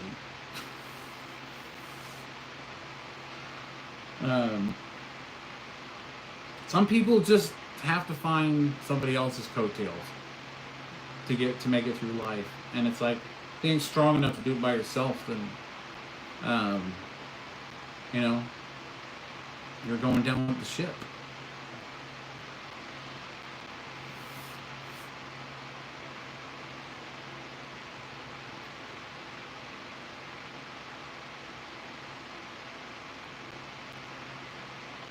Evan is literally just pulling shit out of his ass.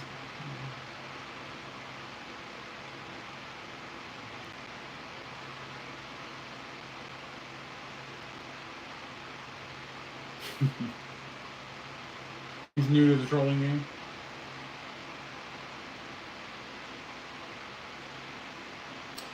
Yeah, it is quite interesting how all that went down, but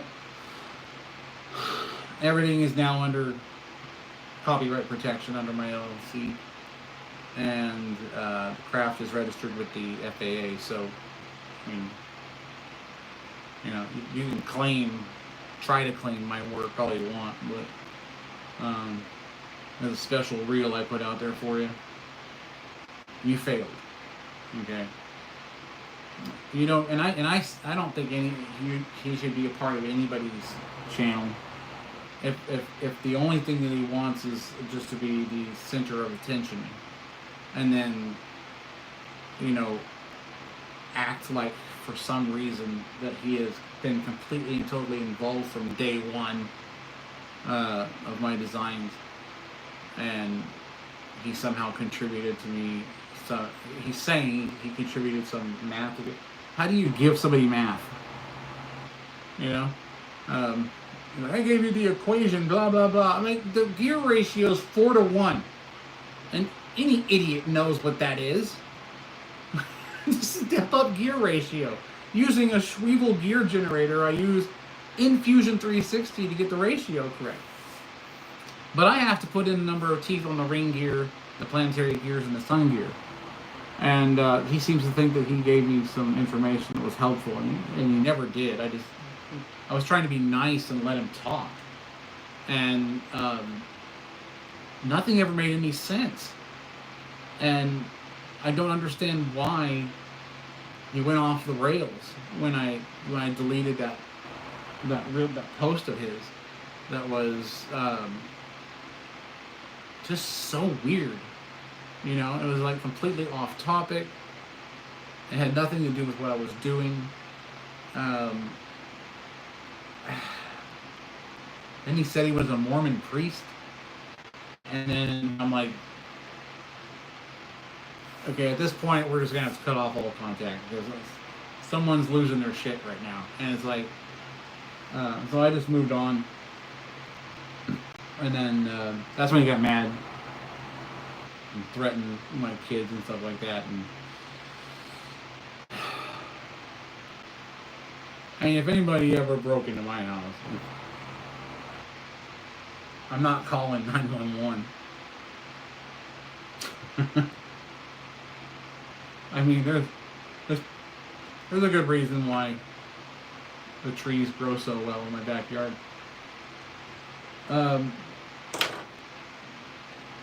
What's wrong, Evan? He says, wow.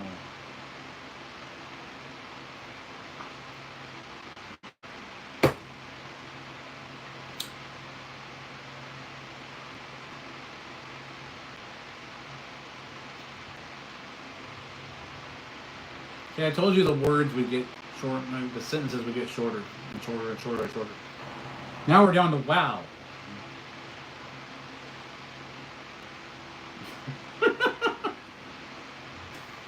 He's a little butthurt. Oh, that's funny.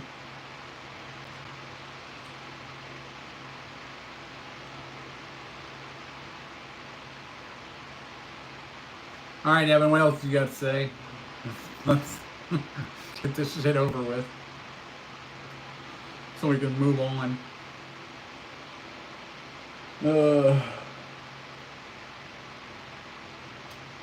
This is kind of a late stream, so I'll be ending it pretty soon, but I'll show the fan progress and stuff.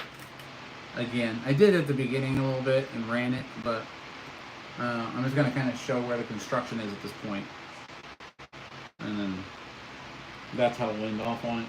And then if anybody's interested in, in joining up, subscribing, sharing it, likes the content, that kind of thing, wants to see the Shrike Ultra fly, be sure to subscribe so you know, because that video, when it comes out, that's going to be one epic flight. 5 foot by 5 foot drone. 340 millimeter, 11 blade EDF, spinning at 9,000 RPMs. It's going to be awesome. Arduino lighting all around.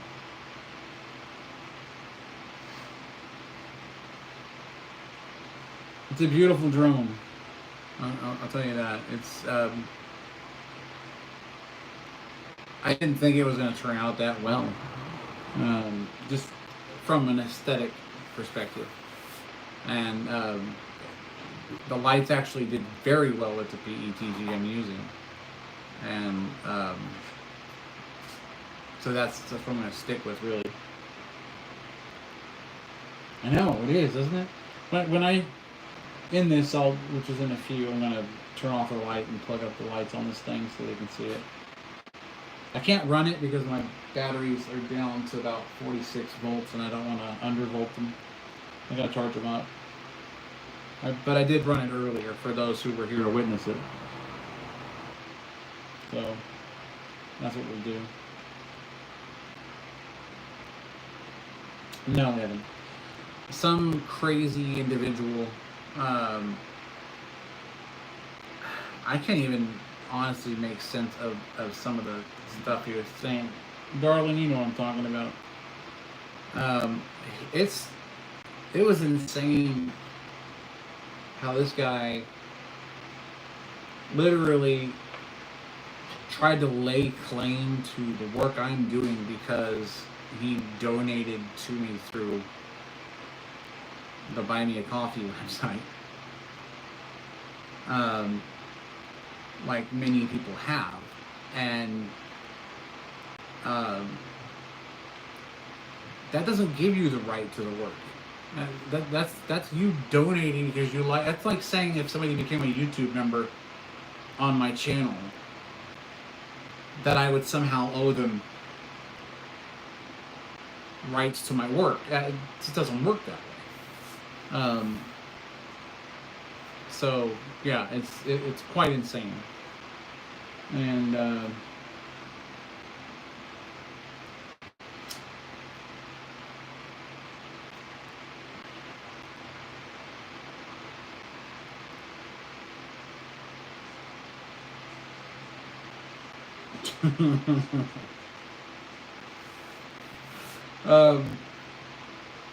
you see,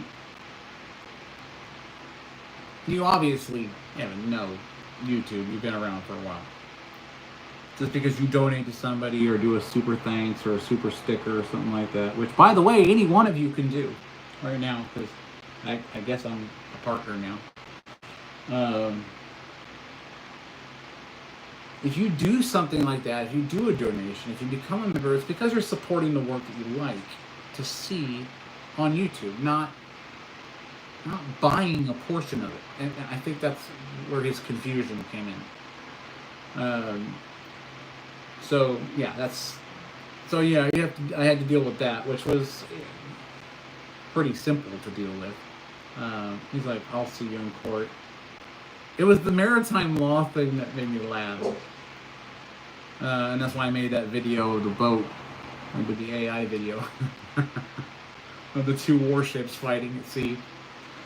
It was just sort of a message. It's like, you're not going to win this. They're going to try and claim my work. All of my stuff on Fusion is in the cloud and has metadata when it was created. So you're not going to be able to say that I stole anything.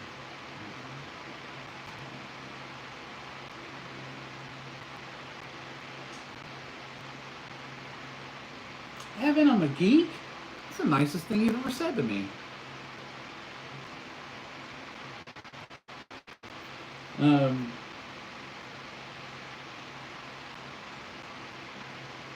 Well, I think a lot of the reason why is that I'm able to land such a beautiful woman like this is, in most relationships, people, I think especially during COVID, were tired of being at home with their spouses, and that never made sense to me because all I want to do is be home with my wife. And we're best friends, so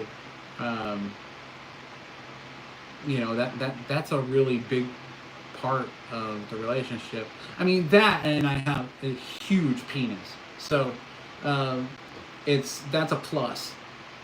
And but it's the friendship. It's being best friends and married, and the massive wang that helps out the whole situation as a whole. Because it's like the easiest way to describe the life is best friend, wife, lover, everything. The whole thing. And when it's like, to be honest, it's, you can't hide that kind of stuff, it's like parking a freight train in a mailbox, I don't know what to say. I can lay pipe. So it really helps to have a happy life. And, and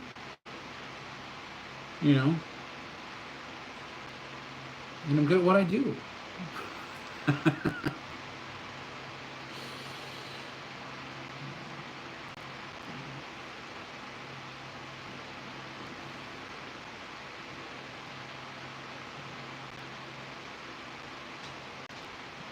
What now? I sleep where?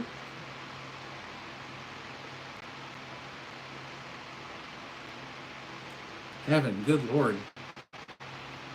You like to make up your own realities, don't you?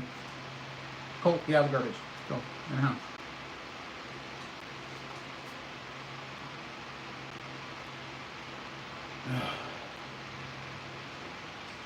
I think Evans is jealous because I have superior manhood. Yeah.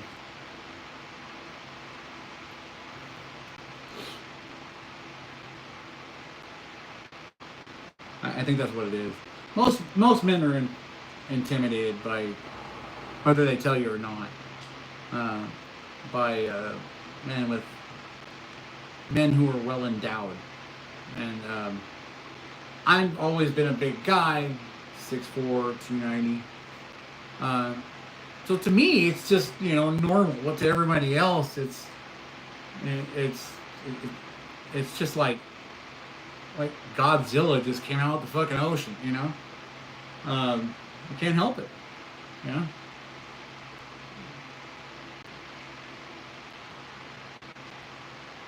No, Evan, you never will. You'd have to jump up to hit somebody in the ankle.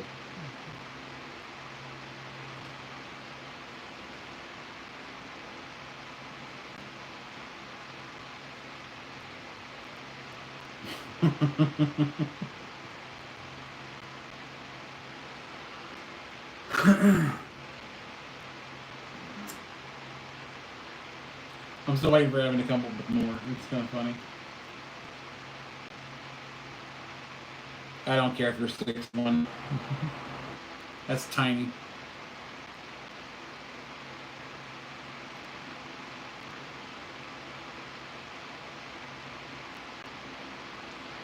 It's about proportion, my friend. See, people can be 6'1", 6'4", and they got these long, skinny, lanky fingers because that's how their physiology is. My hands are proportioned to my size. My shoulders, my neck. My extremely large appendage. Basically, it goes on from there. So, I mean, I don't know what else you want to know, I mean,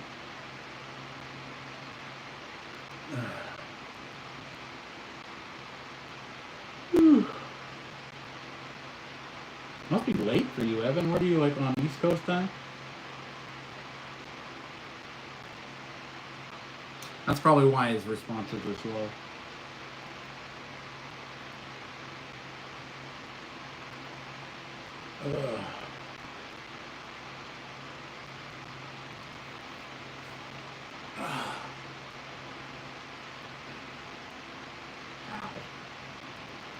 Whew.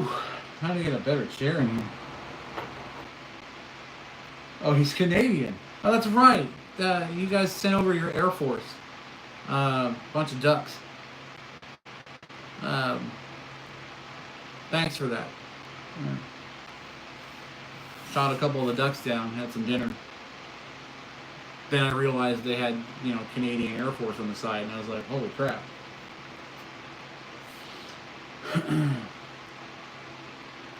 Canada's like a loft apartment over a really great party.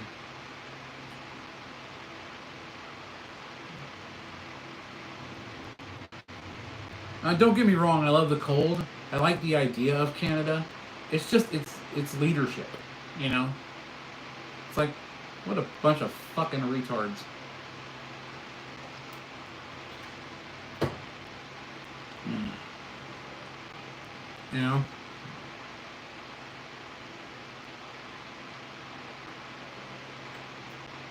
I think they based the movie Idiocracy off of Canadian leadership.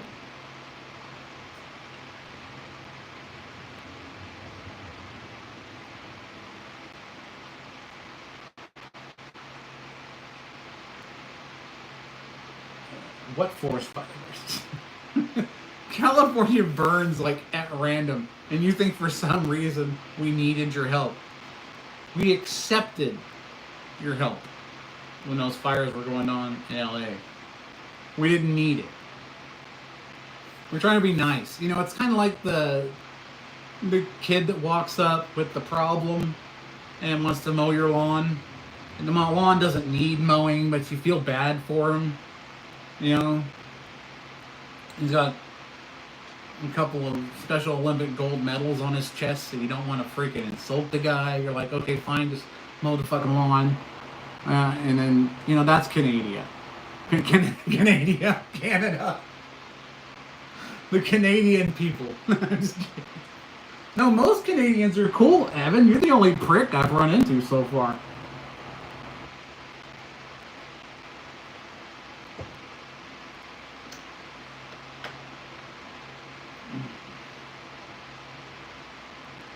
But that's okay. I mean, it's not your fault. You're just a product of your nation and stuff like that. And Trudeau didn't do you any fucking favors. I can tell you that.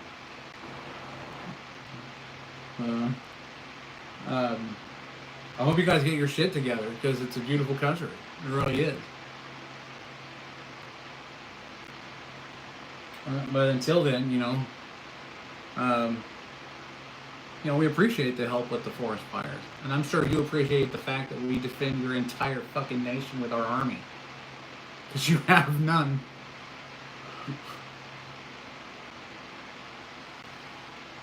So, yeah, it's a fair trade. You help us put out fires. We try our best to keep you from voting idiots into office.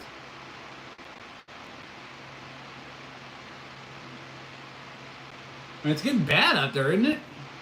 It's like the EU, where you can't even go on Facebook and say something that might offend someone, because on the British Empire you go to jail for such things. Shit.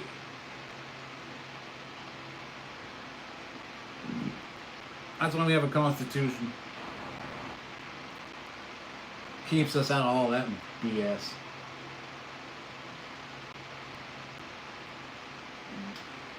You've all heard the reels before, man. I mean, it's like First Amendment, Second Amendment. So the First Amendment was what? You get to say whatever you want. The Second Amendment was get a gun because you get to say whatever you want.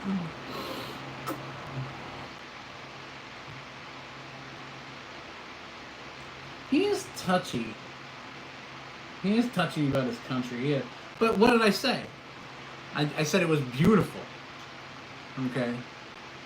So is a convalescent hospital sometimes from the outside. But my point is, it's a beautiful country. It's just run by idiots. Just straight up idiots. And I feel bad for the Canadian people who actually want change in their country and actually want freedoms. They want to be able to defend themselves and things like that, and they want to have, and they want a constitution like the United States. There's a majority of Canadians that want that. And what's interesting is the tone change. As soon as Shrek and Donkey didn't get into the White House, then all of a sudden all that changed. Nobody liked, Trump being in office. And you know what? All I have to say that is, cry me a fucking river, man, and I'll fucking get a canoe. Oh man.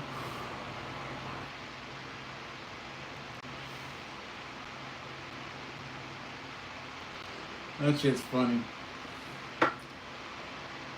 And then everyone's pissed off about mass deportations. Mass deportations. They're taking families and splitting them apart.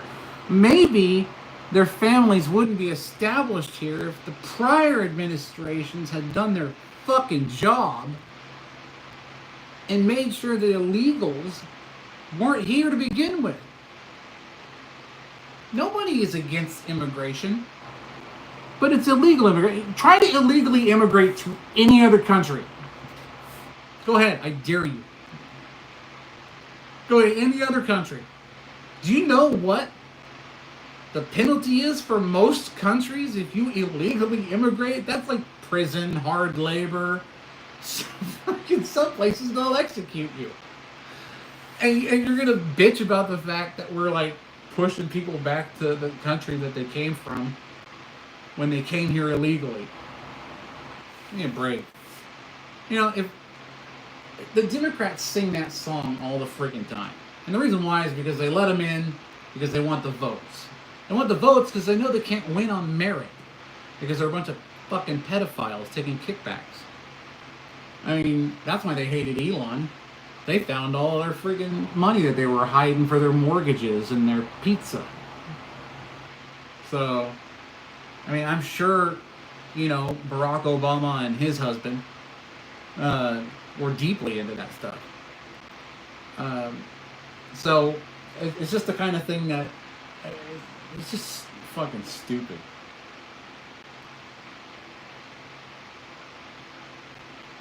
How am I contradicting myself?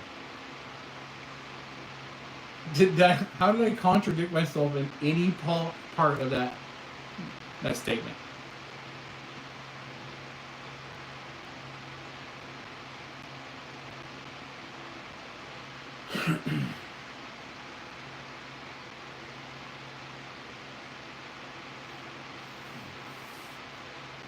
Yeah.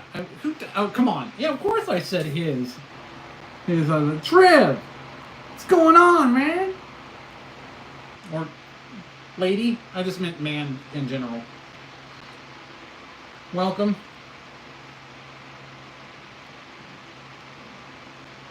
How you doing? You're just in time. Evan's trying to give it to us.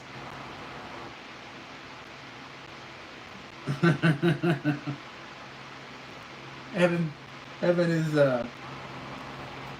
Evan's an angry Canadian. He needs some freedom.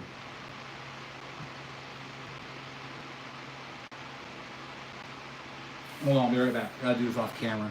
I don't even like to smoke tobacco on camera because YouTube gets all pissed off about it. So I do it off camera. Wouldn't want to influence anyone that has their own fucking agency, right?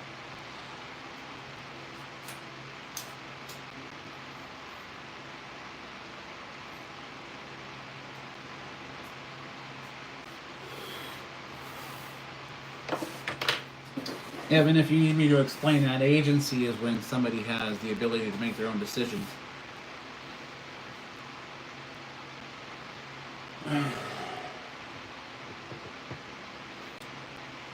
It's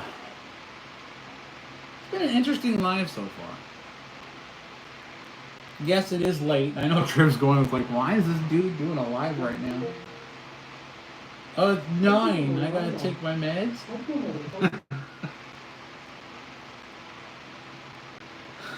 Oh, gosh.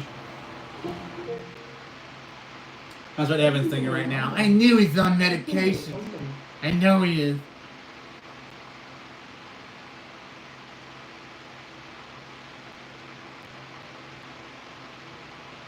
Well, I'm glad you stopped by, True.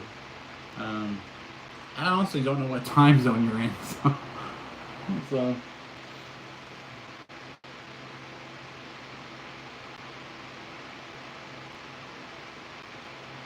Okay, you gotta be close to our time zone then. So.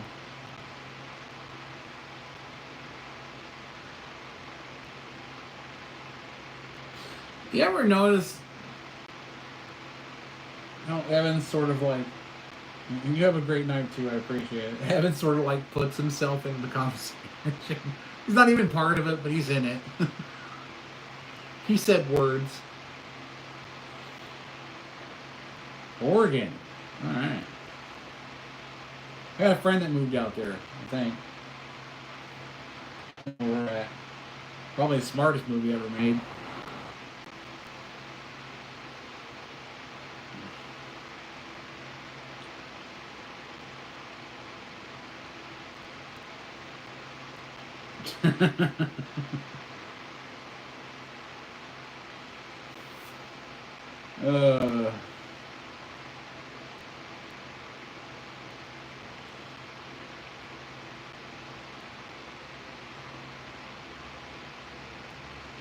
Oh, that's funny. What did Simon say?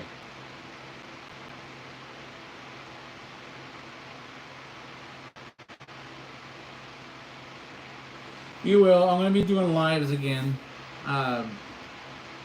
pretty soon as things start to cool off, because usually I do them here in the shop. And when it's like 105 in here, it's not very pleasant to actually do a live.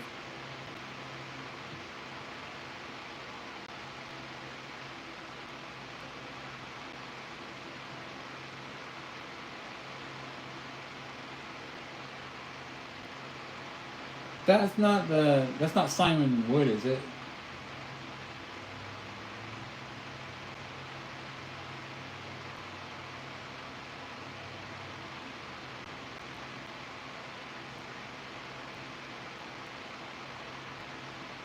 Okay, good. Yeah. Simon Wood's like, these cool people. Okay, yeah. Yeah, if they say something stupid, just boot them.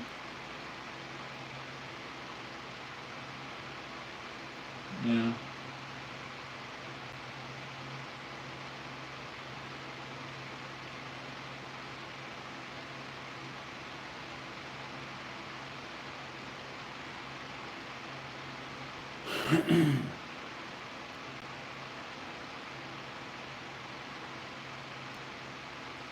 What was actually funny? I can't see the emoji. It's like the shit is too small on these screens.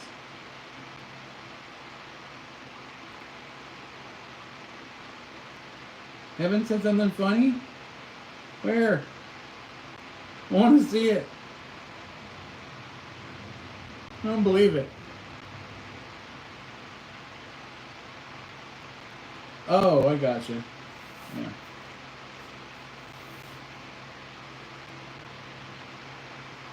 Damn. Make these emojis a little bit bigger so we can see them.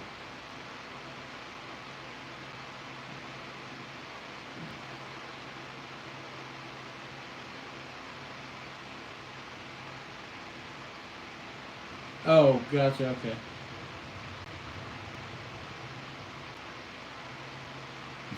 Evan. So funny.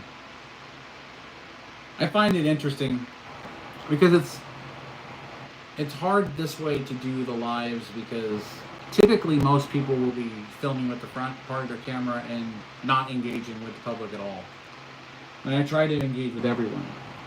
But the problem is I have to use the front part of my camera because it's much higher resolution and nothing is reversed. Like most things are reversed on the other camera. So basically, I'm on the same chat delay as everybody else in the chat. So when I answer a question or laugh at a comment or something like that, it looks out of place because I can't see it right away. Simon, we already know. You do. We've said that before.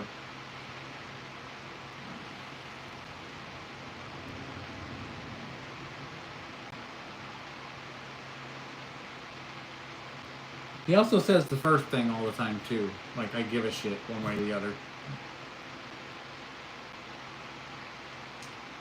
But it's always fun to get another one in here, right? Let the troll hunting begin. We've already captured Evan. Now it's Simon's turn to join him. In troll prison.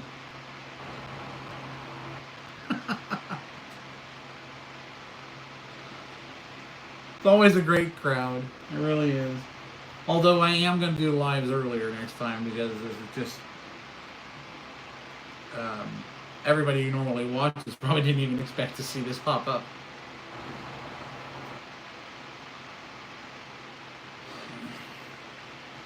Yeah, let's see it. Oh, I want to see a troll fight. Simon and Evan. Come on. Yes! That's what I'm talking about.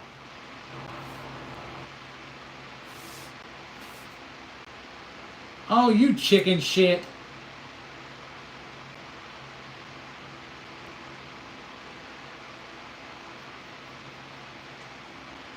Evan, you're a chicken shit. Fucking Canadians. I'm telling you. He said he's black and gay. He ain't gonna steal your fucking wallet. Come on, let's do this.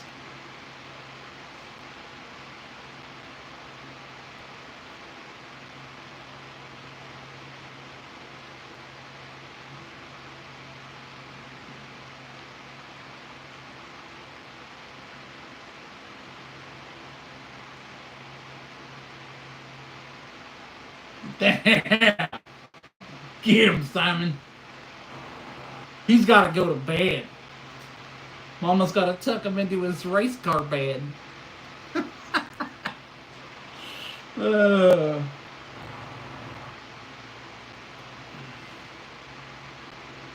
Come on, Evan. You got to have something to say to that. You going to let that go? You going to walk away with your little Canadian duck feathers tucked between your legs?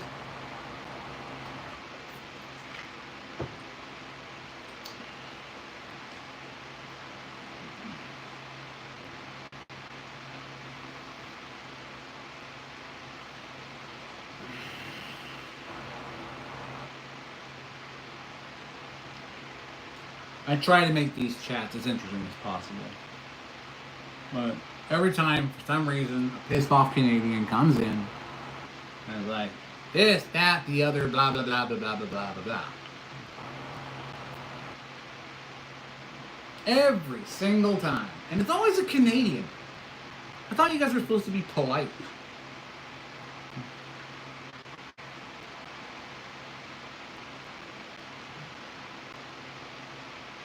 Well, I guess after being run by Trudeau for so long, I'd be pissed off too.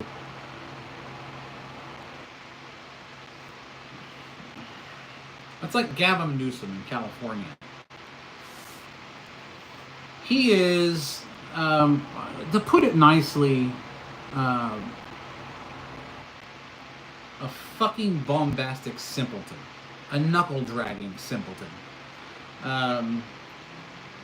Because we're so happy with our 30 feet of high-speed fucking rail. But he still got that money, didn't he?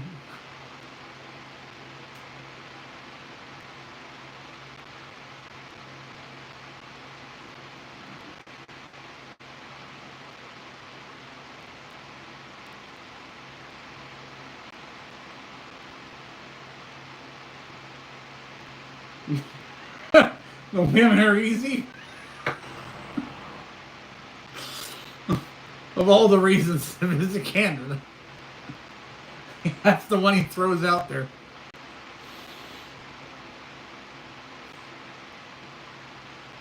Canadian women are easy, apparently. I didn't say it, Simon said it. So if there's any Canadian women watching, which I doubt they are because I don't think they know how to operate a phone, he said it. I didn't say it. Respectfully honest. Yeah. I respectfully beat the shit out of an intruder a couple of weeks ago. So yeah, I see what you're saying.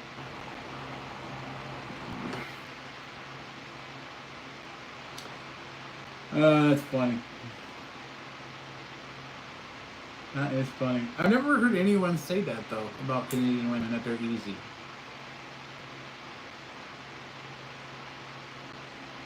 Never heard anybody say that. You never know anymore. There's so many feminists running around. You gotta be careful. Might trip over one.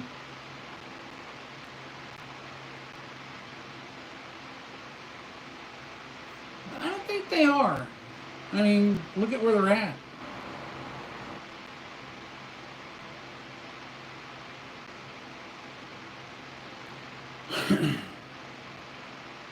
Well, I mean, there's classy women here too. But you go down freaking to 9th Street, you're going to find ones that aren't.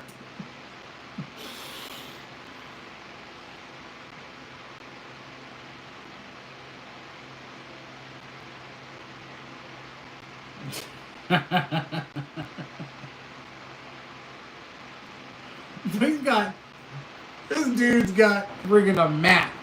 He's like, I know how to do this. We start here. We go through the easies. Then we go to the moderates. Then we go to the high maintenance. And see if we can make it all the way through the 3rd levels of hell. And it's just... Oh, Simon, you're my hero, man.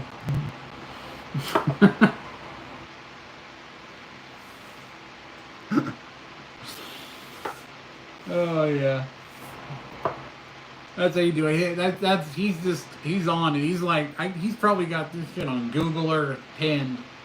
Easy, easy, easy, easy. Medium, medium, medium, medium. Hard, hard, hard. Okay.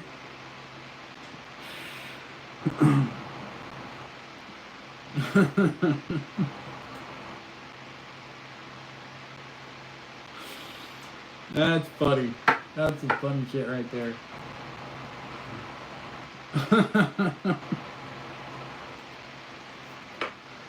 Alright, guys. Well, I promised I'd cut this off around 9 because I wanted to do a late one. Mainly because of the heat, but I'm going to try and do some earlier ones. It's just that it might not be in the shop, it'll probably be at my computer. For the world. Got a freaking globe with a shit ton of thumbtacks everywhere. Just fucking all color coded. And he's got like a chart for all the colors. That way you can pack the appropriate bags when you go out.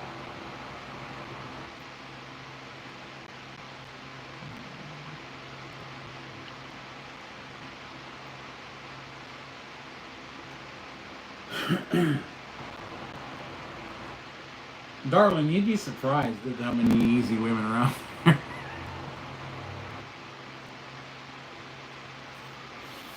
I mean, you really would. I think you would.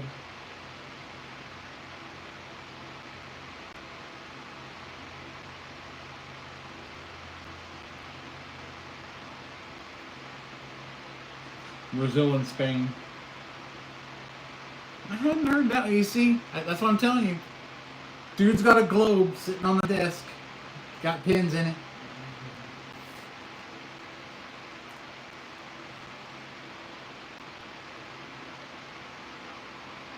Well, no, they all work LA. Like the streets of LA. So, yeah. But it is pretty much everywhere. For the most part.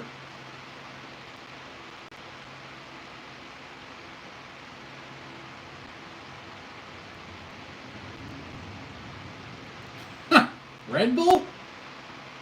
Shit. Look. See this 2-liter?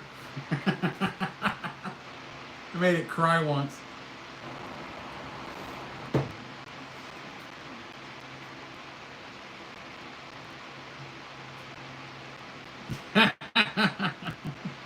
Don't even send me down that road, man. I will. I can't on YouTube. I'll fucking show you.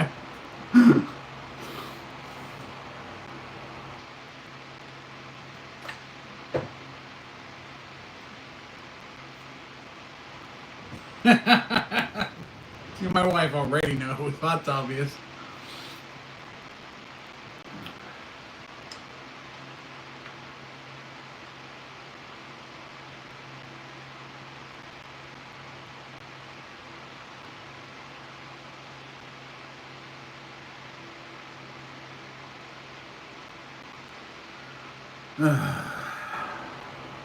You know, it's interesting to me how many times this subject comes up. Yes, Stacy is my wife.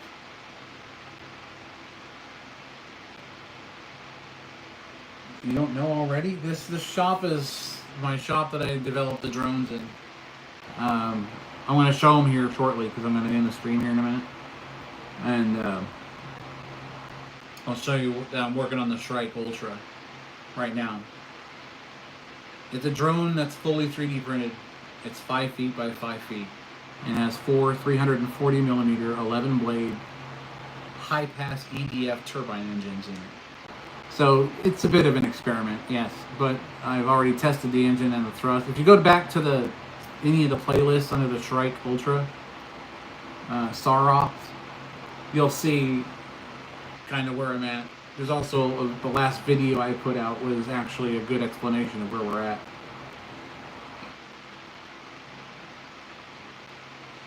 But we are going to end the stream, so let me go ahead and show you what's going on.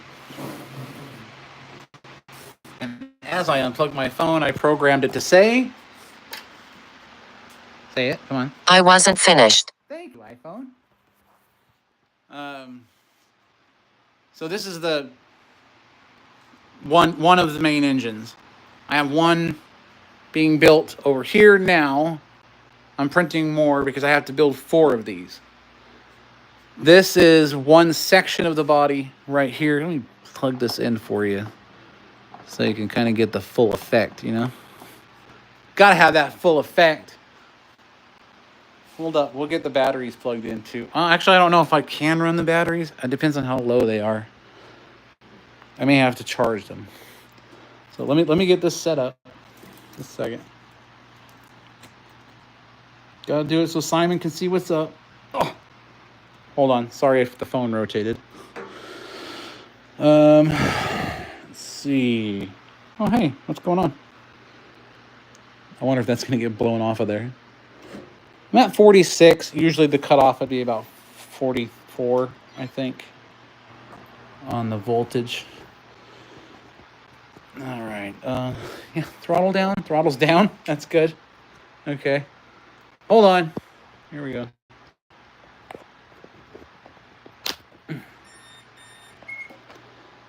Uh, 46. That's all right. All right. You ready? What's up?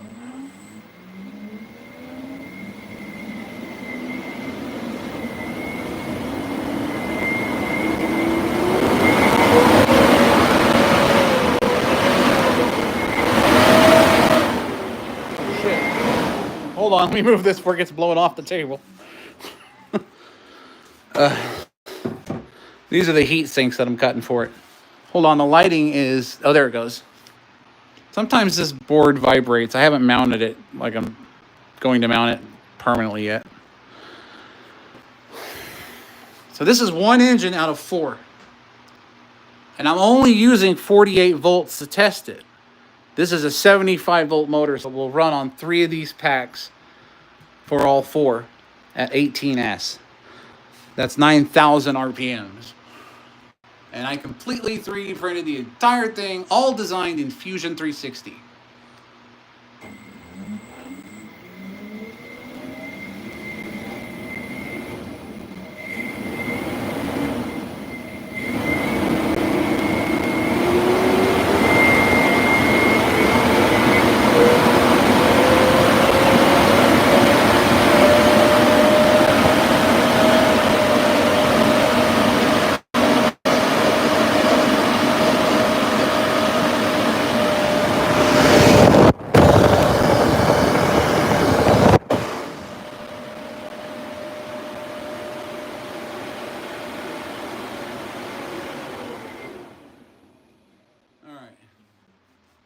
So, as you can see, the idea is that we have an internally rotating light that I wanted to add for some flare, obviously, when I do the maiden. I have another one on the outside that follows the same exact pattern. Each engine will be basically doing the same thing. If you look at it from the top, this is kind of hard to see. This is 1/4 of the system. 1/4 of the body.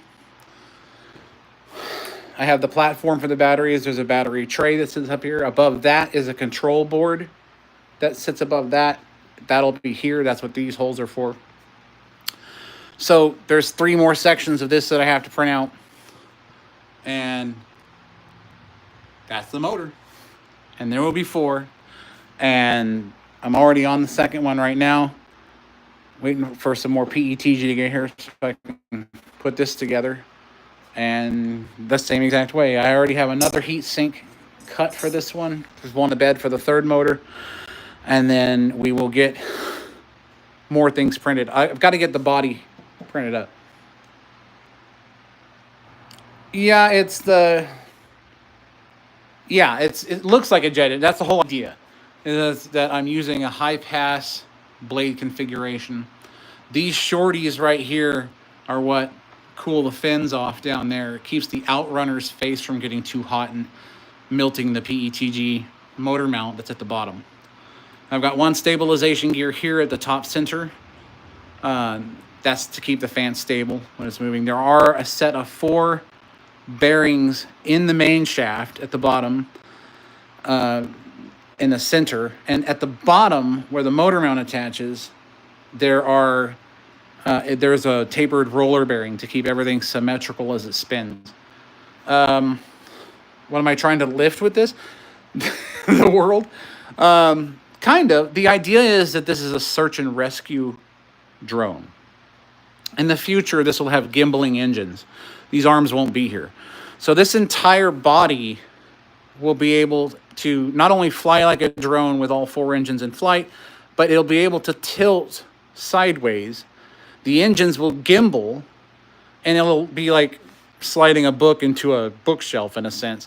But it'll give it the opportunity to navigate through trees, through ravines, things like that, go into caves, mainly to find, and bring aid to or locate stranded individuals, that kind of thing. People in need, people that need help. The idea was to create a reusable, fully 3D printed drone of this scale, and then turn it into a search and rescue operations vehicle that can be used in a pinch. And it has plenty of power to lift people. Yes. That's why I want to get the CNC, because the CNC is going to allow me to basically CNC out each one of the blades and the hub, because all of these are press fit. They're just friction fit in there. There's no glue holding those on. The hub's printed separately, the blades are printed separately, and then they're basically tapped into place with a mallet, because the clearances that I designed it for was for a CNC. So when I get I was thinking about getting the Carvera Air and trying that out and seeing if I can get it to work. If not, I'm going to have these blades CNC'd, because I don't have a big 5-axis or anything like that. But that's what I'm going for. And it's got the power, and this is only a 48-volt test.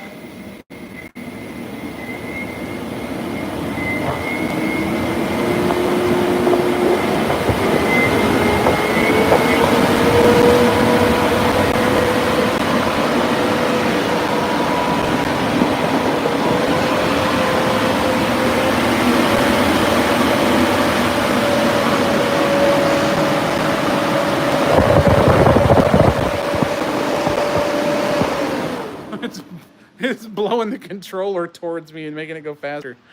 So that was literally only 43 amps. That's actually not bad. But yeah, again, this is 1/4 of the whole system, so there's a lot more I have to do. But it's going to be a really, really, really cool drone. Well, wait till I have the maiden on this thing. I had to register with the FAA in order to get a tail number for it, just because of its size. So I have that. So it is a registered aircraft. And now I'm just printing and assembling everything. And it's taking a while, obviously, because if you look at the size of this, imagine me having to do this on separate plates using the Bamboo Lab X1 carbon, of course, and just straight PETG. You got the internals, which is the fan, and then, of course, your internal stator casing at the bottom and your outer fan casing, and then you have your ductwork on top of that and your lighting in between, and then you have your upper